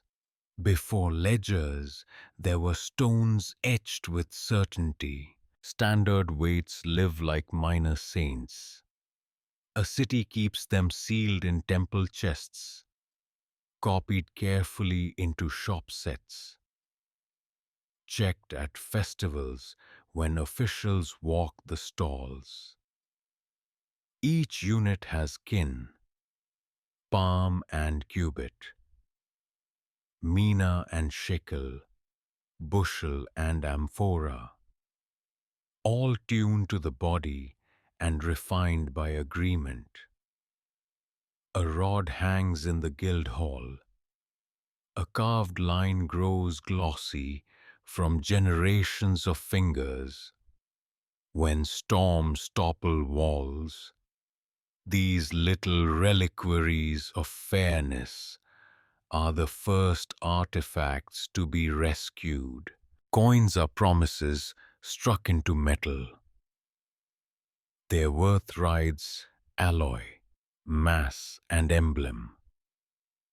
Honest coins ring, false coins sulk. Merchants listen. Touchstones test streaks of gold. Scales test weight. Edges whisper intent. Read it to foil clippers. Letter to betray tampering. A debased issue spreads bad luck through kitchens. Prices rise. Quarrels thicken. Hoards hide. Good money behaves like clear water. Bad money carries silt. Arseers are the city's therapists. With fire and kupal, they separate bragging from truth, returning a number that calms. Cupellation, part alchemy, part housekeeping, teaches modesty to kings and clarity to markets. Stamps announce audit. A grain ear for honest wheat, a ship for harbor, dues paid. When measures are sound, quarrels shorten into nods. When they wobble, time and kindness both leak away. Calibration is ritual. Scales are leveled at dawn. Counterweights kiss the standards. Measures are rinsed and held to light. Inspectors arrive unannounced with traveling sets. A market that greets them with relief is healthy. A market that fears them is already sick. Even festivals honor measure. Contests weighed fairly. Prizes counted in public. The crowd humming approval when the beam settles true. Skepticism sits wisely by the stall. Convergence can explain much. Any busy port invents checks against clipping. Any crowded bazaar standardizes jars to keep fights brief. Yet families of details migrating together. Reeded edges paired with touchstone codes. Temple chests with identical seals. Rod lengths that rhyme across waters. Hint at tutors who traveled. Perhaps an older network carried metrology as missionaries carry hymns, teaching towns to hear the same honest music of weight. Measure disciplines architecture too. Bricks laid to a module multiply speed. Arches sized by ratio share strength predictably. Stair rises match breadth so strangers do not stumble. A shopfront 3 rods wide becomes a city block of human rhythm. Capacity measures shape cuisine. A ladle's volume fixes a recipe. A brewer's barrel writes law on foam. When units fit the hand, culture remembers without writing. There is mercy in redundancy. Coins announce value by size and image. Scales confirm by number. Contracts echo in witnesses. If one fails, the others sing. This triangulation lets memory survive flood and rumor. It also civilizes ambition. A ruler may boast, but his claims must pass under the quiet arch of the balance. At dusk, the market exhales. Weights are wrapped, seals kissed, tills counted. Somewhere a child lifts a small brass lion and feels responsibility settle into her palm. Tomorrow, she will learn the old chorus. Weigh, listen, verify, and let fairness be the music the city wakes to again. In the dark, even whispers trust a scale's poise. Justice starts there, quiet, repeatable, and shared by all. Begin with a handful of clay, cool as river shade. It takes a thumbprint greedily, accepts a crease, then waits for heat to set its memory. Bricks are promises baked into modules. They turn mud, the most forgetful substance, into something a wall can trust.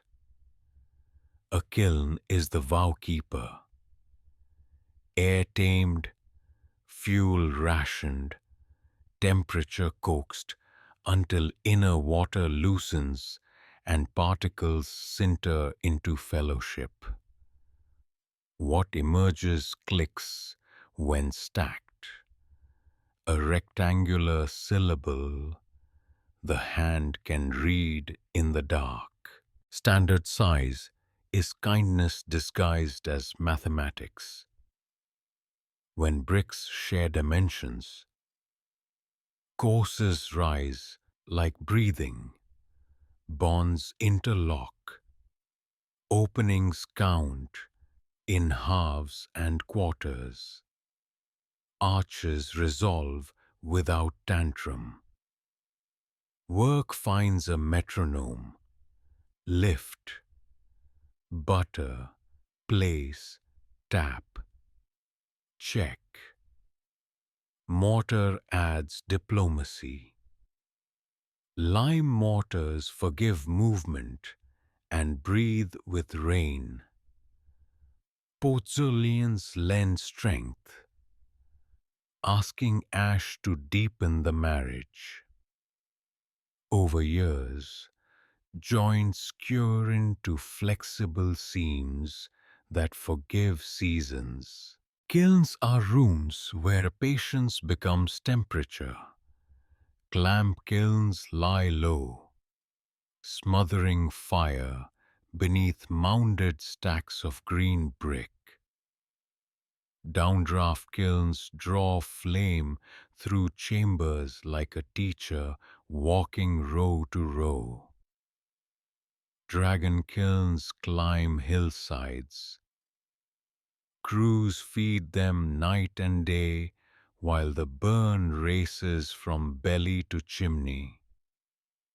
Each design is a philosophy of fuel and airflow, tuned to local wood, soft coal, or thorn.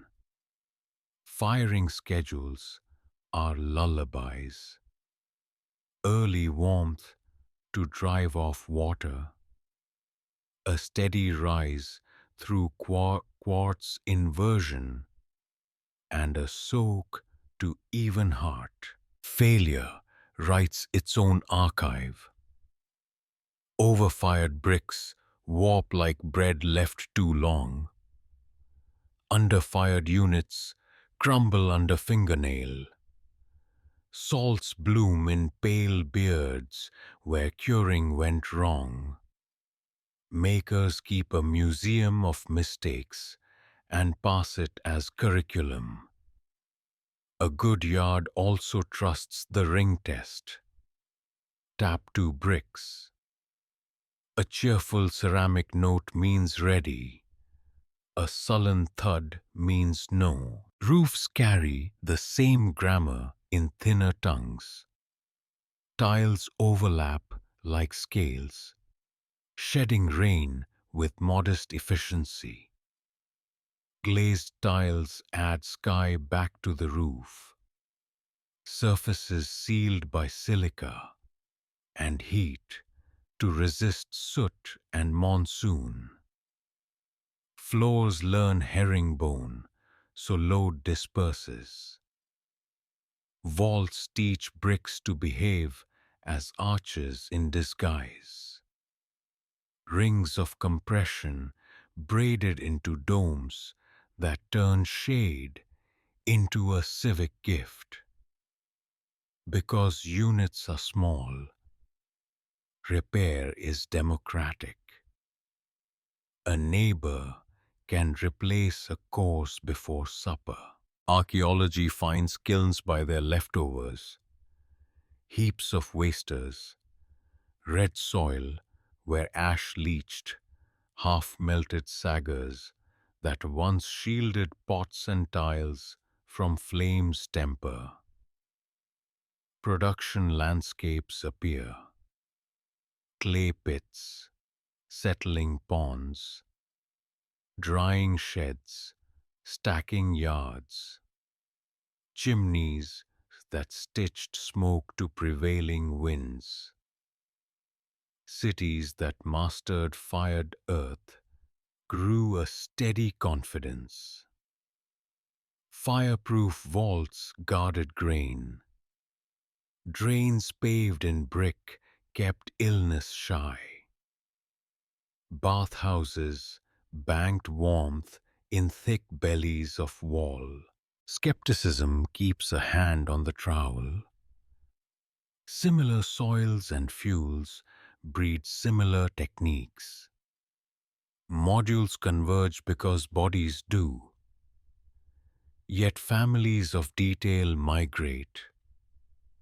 In chorus, frog marks stamped with near cousins, bonds repeating across seas, kiln proportions that rhyme, mortars with the same ash habit. Such echoes hint at teachers who preferred durability to monument, a quiet civilization investing in what stays useful and kind. Hold the brick. It remembers fingers, weather, and flame. Set it, another answers. Soon a wall has a pulse. In storms, it hums. In summer, it rests. Fired earth is patience given architecture, and its permanence is not pride but service, renewing itself wherever hands learn to listen to mud and speak heat gently. Bricks keep weather honest for sleeping children. Begin with sand that looks like nothing at all. Grit underfoot. Add fire, ash and patience. Invite a little lime, fold in cullet, broken memory of bottles, and the sand forgets its old life. It becomes a river, frozen mid-pour. Glass is cooled motion, a captured brightness that lets rooms borrow weather without letting weather in. Where it appears, life rearranges itself toward light. Early windows were modest, small panes like held breaths, set in lattices of wood or lead. Their purpose was not spectacle, but mercy. Daylight without drafts, warmth without smoke. Glazing is time made domestic, a house that can close its eyes at night and still see morning grows quieter. A city with windows sleeps better because wind learns to knock softly. Glass is also instrument. A reading stone laid on a page magnifies kindness to aging eyes. Two lenses facing each other turn curiosity into practice. Spectacles for scribes. Lenses that coax distant sails closer and persuade the moon to confess mountains. A drop of polished glass becomes an apprenticeship in optics. With each polished curve, someone learns that light can be argued with and convinced. Furnaces teach temper like forges do. Batch mixed, crucible charged, heat rising. Gatherers twist molten honey on the end of a pipe, blow breath into it, and watch a bubble bloom. A shield of wet paper hums. Jacks whisper a waste into being. A punt transfers the piece. The lip opens like a small sunrise.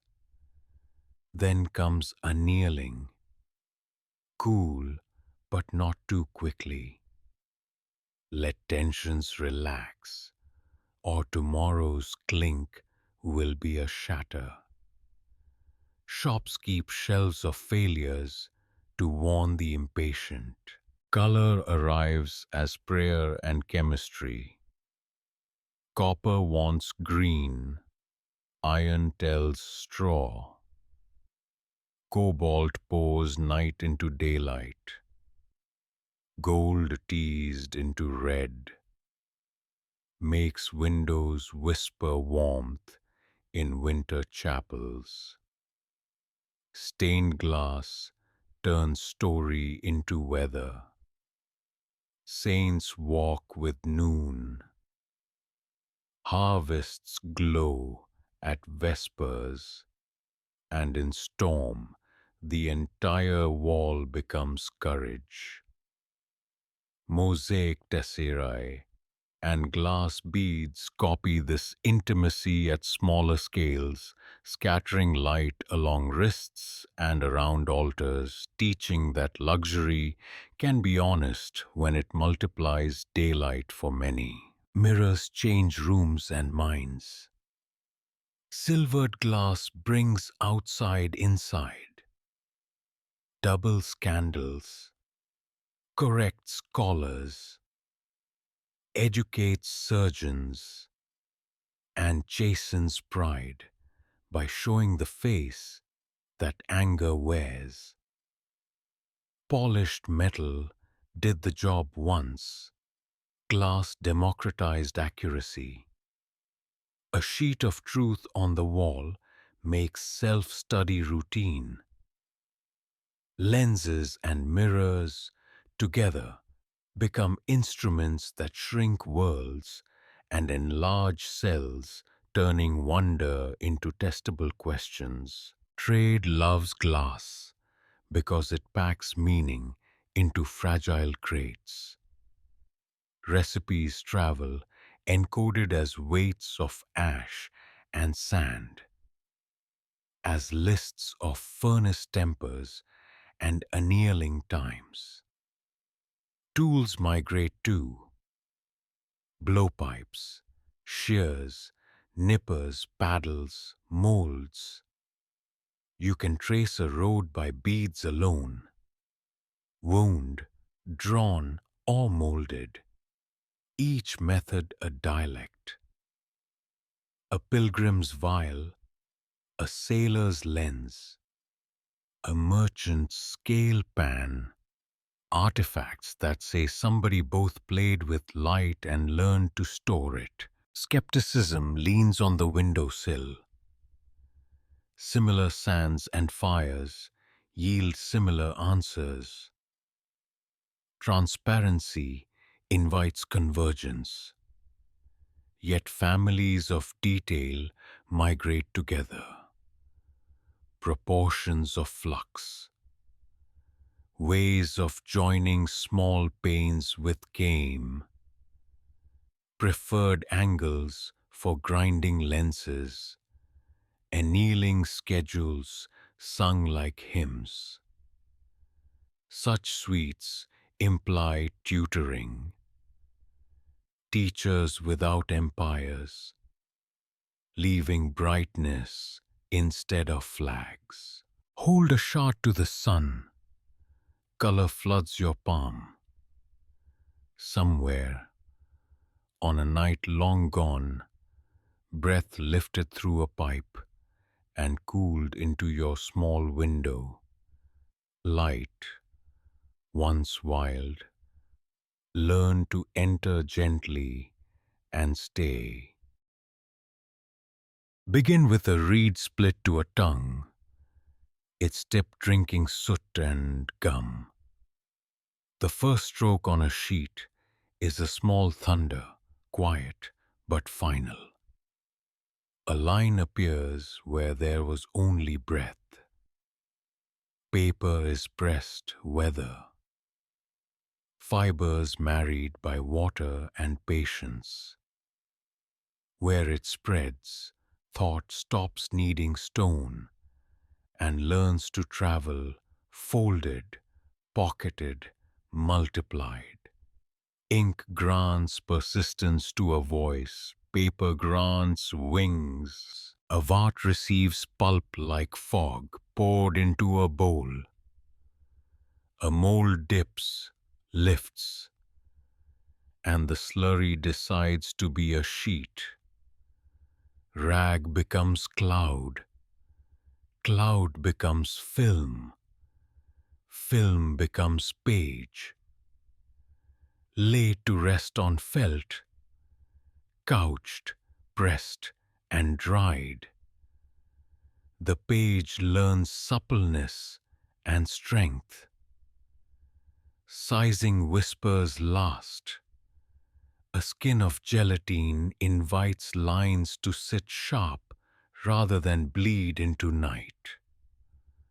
A stack of such pages is a promise of mercy to memory. Ink is rain disciplined.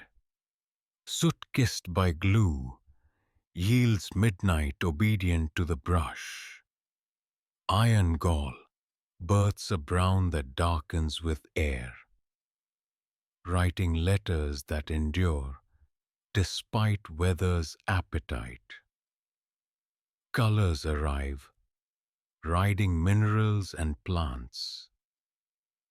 Malachite, madder, saffron, indigo. Recipes are family heirlooms. Weigh with the hand. Boil without haste. Filter through silk. Bottle in the dark. The wrong proportion breeds mold The right one writes centuries. A scribe's bench is a harbor. Rulers, awls, knives, pumice, lamp. Hands learn tempo. Rule the page. Breathe. Lay the text. Breathe. Illumine the margin with a leaf that catches dawn. Mistakes are negotiated. Scrape. Burnish. Begin again. Margins host gossip and rescue. Notes correcting kings. Glosses saving sense when the main hand strays. In this quiet, revolutions are born, not with noise, but with replication. Printing magnifies whisper into weather. Blocks teach images to travel. Type teaches letters to stand alone and still cooperate. With the press, thought becomes a crop. Set, ink, pull, hang to dry, then bind. News outruns rumor. Law exceeds memory. Heresy and reform sprint like twins down the same street. Even a single sheet pamphlet can tilt a city if its timing marries a grievance. Archives change character. Clay tablets lined shelves like brick. Now boxes of leaves grow forests indoors. Catalogs invent orderings by author, by craft, by season of arrival, so that minds can meet across years. Letters cross mountains faster than hooves when copied. Recipes stop dying with their cooks. Paper democratizes apprenticeship. You can study a master you never meet. Return to a paragraph until your hands understand. Skepticism taps the margin. Many cultures invented pages from different fibers: bark, palm, papyrus, rag, hammered mulberry skin. Convergence follows necessity.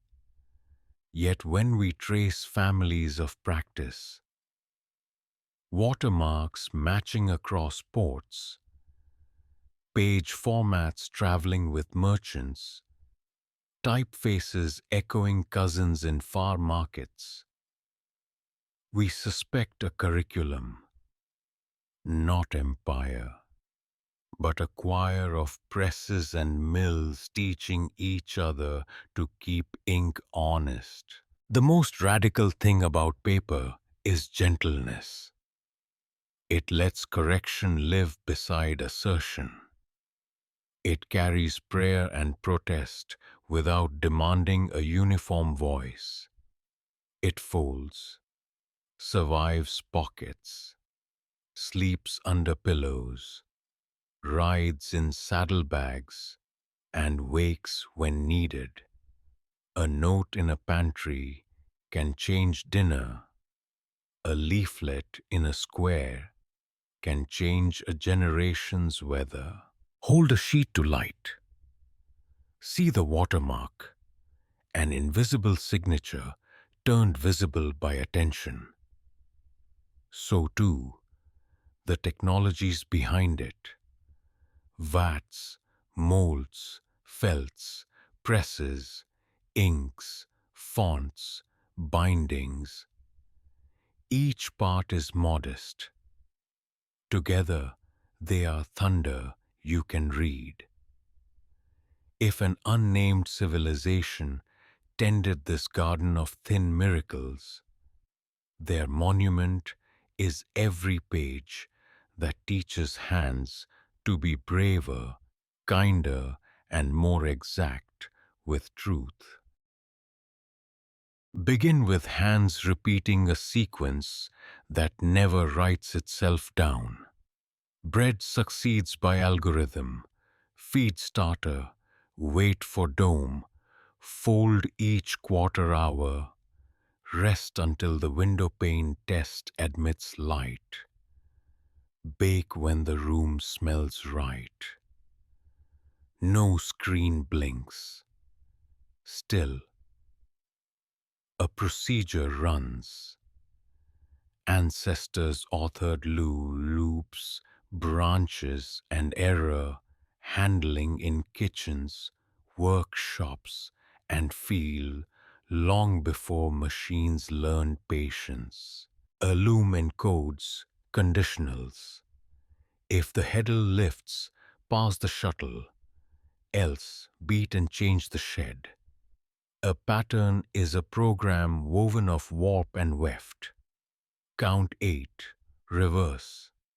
Insert a contrasting pick every fifth pass. Mistakes debug themselves. A snag signals a bad state. A broken warp triggers an interrupt the weaver cannot ignore. Knots are memory. Chalk marks are comments. The selvage is a checksum when the cloth leaves the frame. Surveyors walked algorithms. Stretch rope, stake corners, bisect angles with a cord. Iterate until diagonals agree within a thumb's mercy. Builders executed subroutines. Mix mortar to ratio. Lay header stretcher. Check plumb. Advance. Millers tuned feedback loops with governors that lifted when speed exceeded safety, while fountains solved head and loss by existing long enough to prove a constant. Recipes are code compiled to flavor. Temper chocolate. Raise to melt. Cool to seed. Reheat to shine. If streaks appear, restart from step 2. Cheese requires branching. If curd fractures like fresh clay, cut larger. If like glass, cut small and stir gently. In orchards, pruning is recursion with restraint. Remove a crossing branch wherever it appears. Reduce by a third.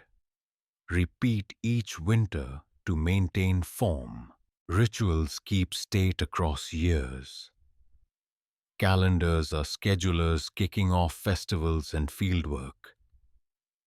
Eclipses are integration tests.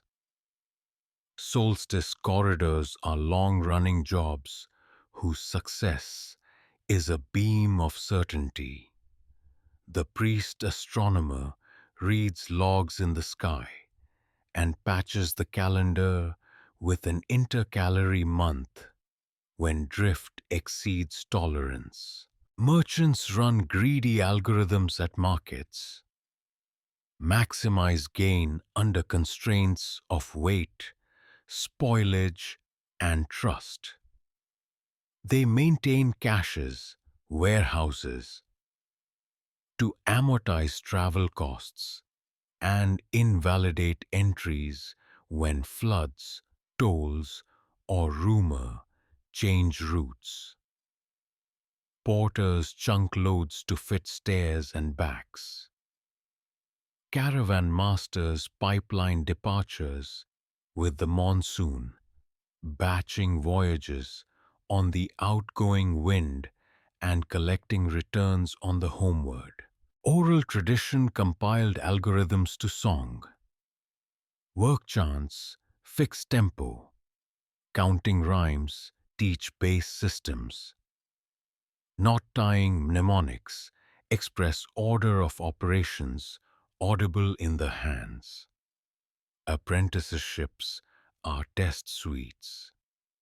The master throws scenarios: wet wood, dull blade, impatient client, and the student must pass without panicking the system. Skepticism asks, is this hindsight?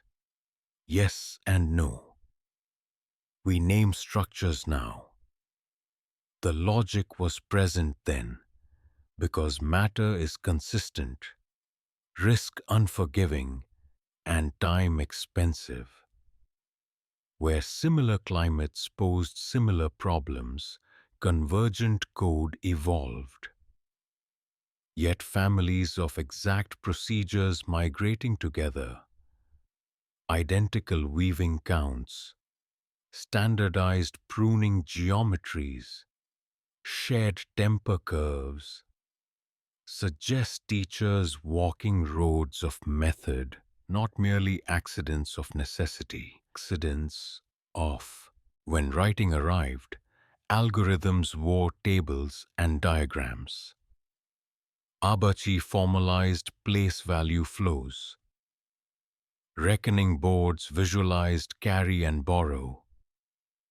Rule of thumb pasta. Of thumb books scripted carpentry joins, canal locks, dye baths, and weights. Later, automata made metaphors mechanical, water clocks stepping through hours, pecking birds, scribes tapping bells. The theater of logic powered by gravity and patience. Consider the virtue in these roads of code. They democratize skill. A good procedure lets competence travel farther than genius. It grants hands the dignity of success and rescues memory from brittle lives. Perhaps an unnamed civilization's gift was not a monument, but a library of methods, portable, testable, kind, that still runs where bread rises, cloth holds, bridges stand, and festivals arrive on time. Begin with a board, quiet as a waiting shore. Two players sit. Between them a small world proposes its laws. Stones, seeds, shells, carved pieces. Each promises motion made honorable by restraint. Games domesticate conflict. They let risk practice in miniature, where loss taxes pride and evening, not harvests or suns. Across ages, boards opened like doors, inviting minds to rehearse futures and study fairness without bruises. Luck is not exile here. It is a teacher. Dice are bones that ask, what will you do if fortune leans away? Knuckle bones click like weather. Spinners hum like wind. Lots fall with all the indifference of rain. Strategy answers. Shape uncertainty into advantage. Build positions that forgive cruel throws. Leave a line of retreat. Crown patience as queen. In race games, lanes coil like rivers. In sowing games, seeds march from pit to pit, teaching surplus, deficit, and timing with every capture. You learn that speed without slack exhausts. that harvests should cycle back where they began. Boards are clocks with stories. Grid games train sight to pattern. Ladders of influence, nets of threat. Ladders that promise escape, yet punish greed. Each opening is a myth retold, an initial bargain with space. Middle game is weather. End game, accounting. Children learn counting by victory conditions, probability by losses, ethics by touch. Move when it is yours. Leave the piece where it lies. Admit the miscount even when nobody saw. These courtesies are portable constitutions. Markets and courts borrow them when tempers rise. Play materials, remember trade. Shell in a mountain town means exchange. Ivory far inland whispers long caravans. Colored glass on a desert cloth says somebody tamed fire elsewhere and carried light in a pouch. A board scratched on a step becomes public school. A cloth stitched with pits turns a lap into a stadium. Archaeologists find such signs where armies, pilgrims, and peddlers paused. Tavern benches inked with grids. Pebbles worn smooth by thumbs. Dice carved from fruit pits that still smell faintly of sun. Teaching hides in rules. Handicaps make contests kind. Captures teach conservation. Co-like forbiddances prevent time from looping into quarrel. Metagames bloom. Odds, handicaps, komi, stakes. Pages are not only coin, they are promises. Keep the well clean a month. Sweep the shrine. Teach a child your opening. Spectators practice jurisprudence, detecting illegal touches, confirming counts, shushing the rash. The circle learns to prefer outcomes that can be repeated without blood. Play is rehearsal for policy. Diplomacy on a board trains mouths to promise carefully and break rarely. Alignment games teach coalition's price. Bluffing games school faces to admit fear without surrendering to it.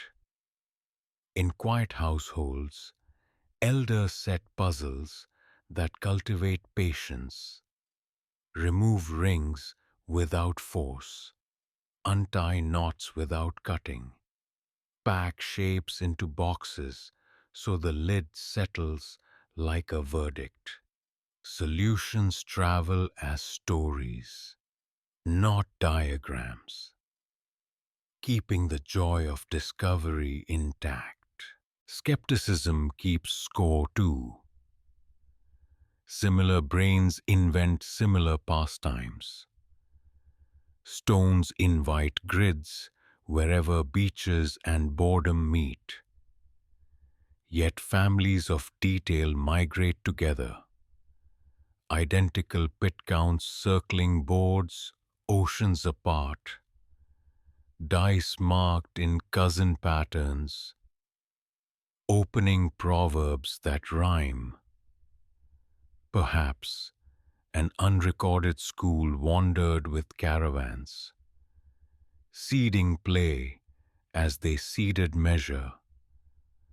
Boards that taught statistics alongside etiquette. games that exported negotiation without spears. The loveliest truth is simple. Play civilizes. It gives children rehearsal rooms for consequence. Adults, a safe theater for rivalry. And elders, a garden where memory and wit keep company. At night, a lantern tilts. Pieces click. A small future is argued into shape. When the game ends, the board folds, and the lesson walks away in capable hands, laughing. For the road, begin with a hum that gathers hands into tempo. One voice tests the room, another finds the third above. Feet answer with soft percussion. Soon the work moves as if the task itself was singing. Songs organize effort the way scaffolds organize stone. They distribute strain, pace breath, and stitch many bodies into a single, patient machine. From threshing floors to river landings, from quarries to kitchens, cities learn to move because music gives them muscles they can share. A good work song chooses its mathematics. Short phrases for fast labor, long lines for pulling, a refrain for heavy lifts so everyone heaves together. Call and response keeps attention elastic. The caller surveys danger, the chorus keeps courage. When cutters swing in arc, the syllables land where wrists must turn. When oars bite, the beat rides the bow wave and trims wasteful zeal. Time turns cooperative, not tyrannical. Fatigue becomes a negotiable contract. Songs also memorize. Smuggling procedure inside pleasure. Verse 1 might number the knots. Verse 2 names the sequence for raising rigging. A bridge encodes the caution about wind that shifts at noon. A lull between stanzas invites checking the line, the joint, the fire's color. Apprentices learn lyrics first and technique by singing. The body catches up as meaning ripens. When storms fray print and floods erase chalk, the melody still carries the manual. Tools answer music. Hammers prefer even spacing. Mallets like swung triplets. Pestles applaud an alternating tread. Bellows inhale exactly on the rest. At the mill, grain falls with a susurrus that folds into the drone. At the forge, a descending quench hisses like a sibilant consonant completing the phrase. Musicists of labor listen for these accomplices and arrange around them, making the workshop a chamber ensemble. Ritual leans on the same pulse. Processions step in meter so lanes can host crowds without panic. Bells set shifts, save eyes from clocks, and warn of weather. Markets tune themselves by hour. a bright chant for morning greens, a slower rhyme when bolts of cloth are measured, a bargaining cadence after heat softens tempers. Evening returns choruses to doorways, bread finished, tools asleep, neighborhoods exhaling harmony like steam. Skepticism wants proof beyond charm.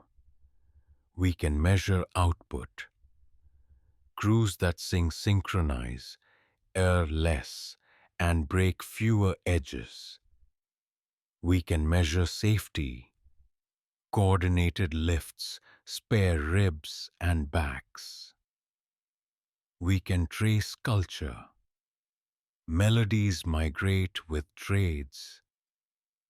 Lyrics change tools' names as they travel. Fragments reappear wherever similar labor blooms. Even silence is data. Crafts that require dangerous focus adopt whisper songs, humming vowels that do not startle or mask trouble. Loss teaches the same lesson. Where the beat is stolen by engines too loud, overseers too cruel, schedules too jagged, the work grows brittle. Anger replaces groove. Errors begin to rhyme. The fix is not nostalgia, it is design, restoring humane tempos, adding rests, arranging tasks into phrases people can complete without fraying. Good managers behave like conductors who apply mercy in time. Festivals repay the loan. The harvest song returns on stages. River shanties become playground games.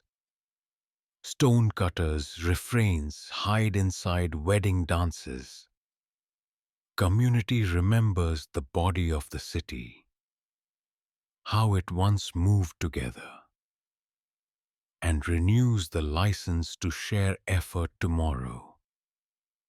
An unnamed civilization that valued usefulness over monument could have left precisely this: rhythms that survived their names, architectures of cooperation, audible whenever hands choose to keep time rather than keep score. Listen now. Somewhere, a broom swishes in 3 counts. A gate hinge sighs on 2, and distant footsteps braid 4s and 5s.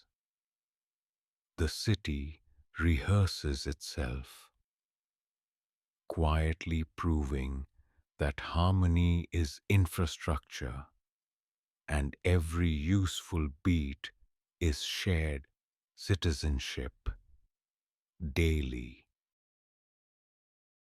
Begin with a wall after rain. Chalk that shouted yesterday now lingers as a pale rumor, a glow rather than a line. Memory behaves like that, faithful to pattern long after words have washed away. If an unknown civilization helped shape the graces of our world, it might survive mostly as afterimage, a tenderness for certain proportions, a reflex to cue, a habit of measuring twice, stubborn, like light persisting on the eye when we close it. Forgetting has many artisans. Some are natural: rot, rust, flood, heat, salt. insects calligraphing wood into lace. Others are social, neglect, fashion, embarrassment, the tidiness of winners. Materials decide as much as people do. Birch bark keeps silent. Fired clay insists. A house that listened to wind becomes soil. A bronze that listened to daily hands turns thumb smooth and anonymous. What remains is rarely what mattered most. It is what whether allowed to stay. Then there is drift. Ritual outlives reason and works. A corridor keeps greeting solstice centuries after the priests forget the arithmetic. A song stays attached to labor long after the words stop naming tools. A jar shape survives a dynasty because it fits palms. The name of the potter does not. Function is a patient chaperone. Purpose can leave the room and the dance continues. Forgetting can be policy. Names are chipped away. Scripts are outlawed. Temples become quarries that walk downhill to feed new foundations. Maps redraw loyalties. Chronicles rehearse simpler stories that travel faster. A practice once public becomes private, then secret, then impolite to mention.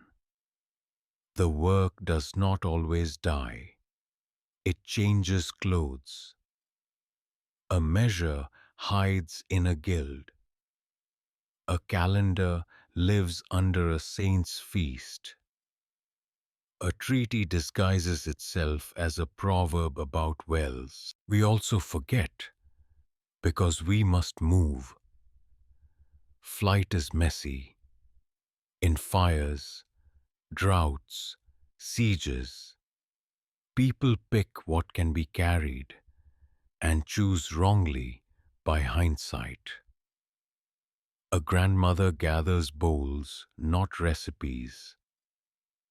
A mason saves his square, not his jigs.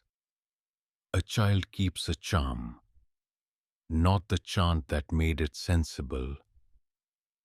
In the next town, they rebuild, borrow, and learn to speak without the words that once made their hands sure. Exile becomes dialect becomes style. Style becomes a culture that remembers its source only as a mood. After images can mislead, we see a likeness and decide it's a portrait, when it may only be convergent need. We fill missing steps with the stride we prefer. Honest work resists that comfort. It counts, dates, compares, and accepts silence where facts will not come. In that quiet, humility grows. Maybe the teachers had no banners. Maybe the library wore sandals. Maybe the greatest gift was a curriculum that any village could keep alive by use alone. Yet after images also guide. They tell us where to look next. Under harbors and hedges, in drains and doorways, inside lullabies and waits. They whisper that continuity does not require visibility, that good practices can hibernate across centuries and wake as if no night had passed. They encourage conservatorship.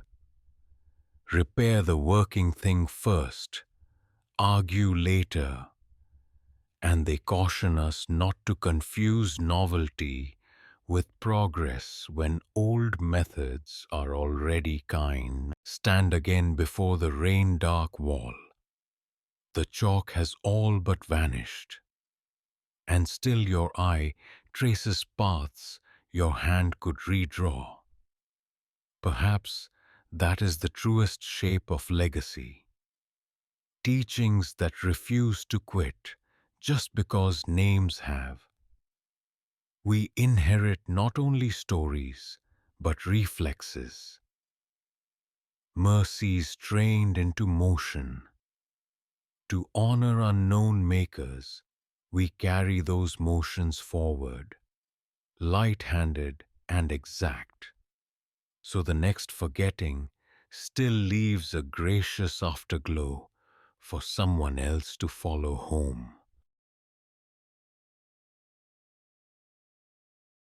Begin with your own hands. Hold them out before you. Lines like rivers, scars like remembered crossroads.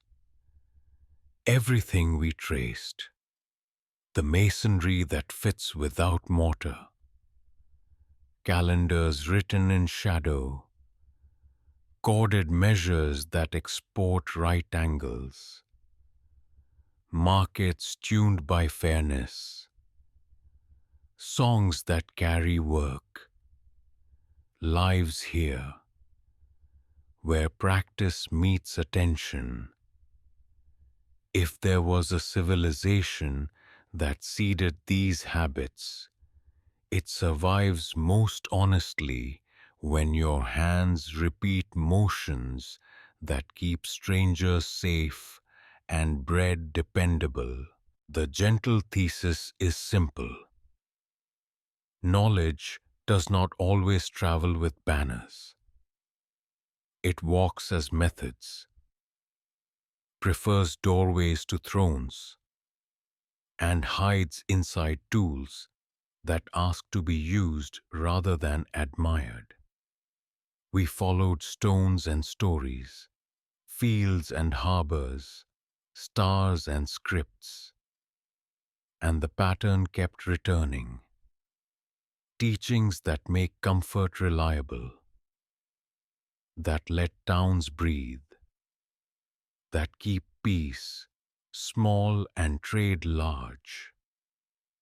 Influence without monument, curriculum without archive, stubbornly persistent because usefulness remembers.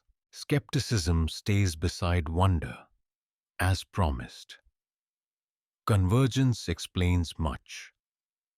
Jungles and deserts tutor similar tricks. Numbers forgive few alternatives. Rivers demand parallel answers from distant banks. So we choose restraint. We do not conjure empires from echoes. We honor the craft of proof and the patience of those who date, dig, measure, and compare. Yet we permit curiosity when rhymes grow dense, where foundations outclass upper walls, where measures and myths agree, where far tools sing the same ratios. What remains for us is a map for wonder, not a verdict. Walk slowly, read thresholds, drains, and stairs. They reveal a city's ethics better than statues do. Listen for work music near construction sites. You can hear safety before you can see it. Taste markets with your eyes first. Are weights honest? Scales level? Prices posted where everyone can read? When you travel, ask elders about winds and wells. Ask fishers about bars that move, and farmers about the star that tells them to wait. Carry a notebook small enough for a pocket and fill it with measurements, proverbs, and routes. Care for archives of use. Fix the village pump. Weigh fairly. Teach the pruning cut and the safe knot, the sailor's courtesy, and the road repair that lasts through flood. Keep jokes that encode instructions, lullabies that lower fevers, proverbs that turn quarrels into work. If an unnamed teacher once visited, these are the shrines they would prefer. Benches in shade, bridges that forgive missteps, calendars that marry sky to bread, festivals that rehearse cooperation until it becomes muscle memory. Remember humility in explanation. When you cannot prove a lineage, say so. When a resemblance tempts you, test it. When it survives the test, share it gently. The goal is not romance, but citizenship. Joining the long labor of making places survivable and good. Wonder is a renewable fuel when yoked to care. Now close the circle. Go outside if you can. Look up. The same sky attends you, generous with appointments. Somewhere, water moves through a channel laid by hands you will never meet. Somewhere, a bell times bread. Somewhere, a ferry counts strokes through fog. Somewhere, a child engraves a first line on paper that will outlast anger. Maybe there was a civilization we forgot. Maybe there were several. What matters tonight is that their best lessons remain available, teachable, portable, and kind. Hold them, pass them, leave doorways a little wiser than you found them. And if you must keep one sentence from this long, quiet road, let it be this: usefulness is a beautiful form of love, and it survives.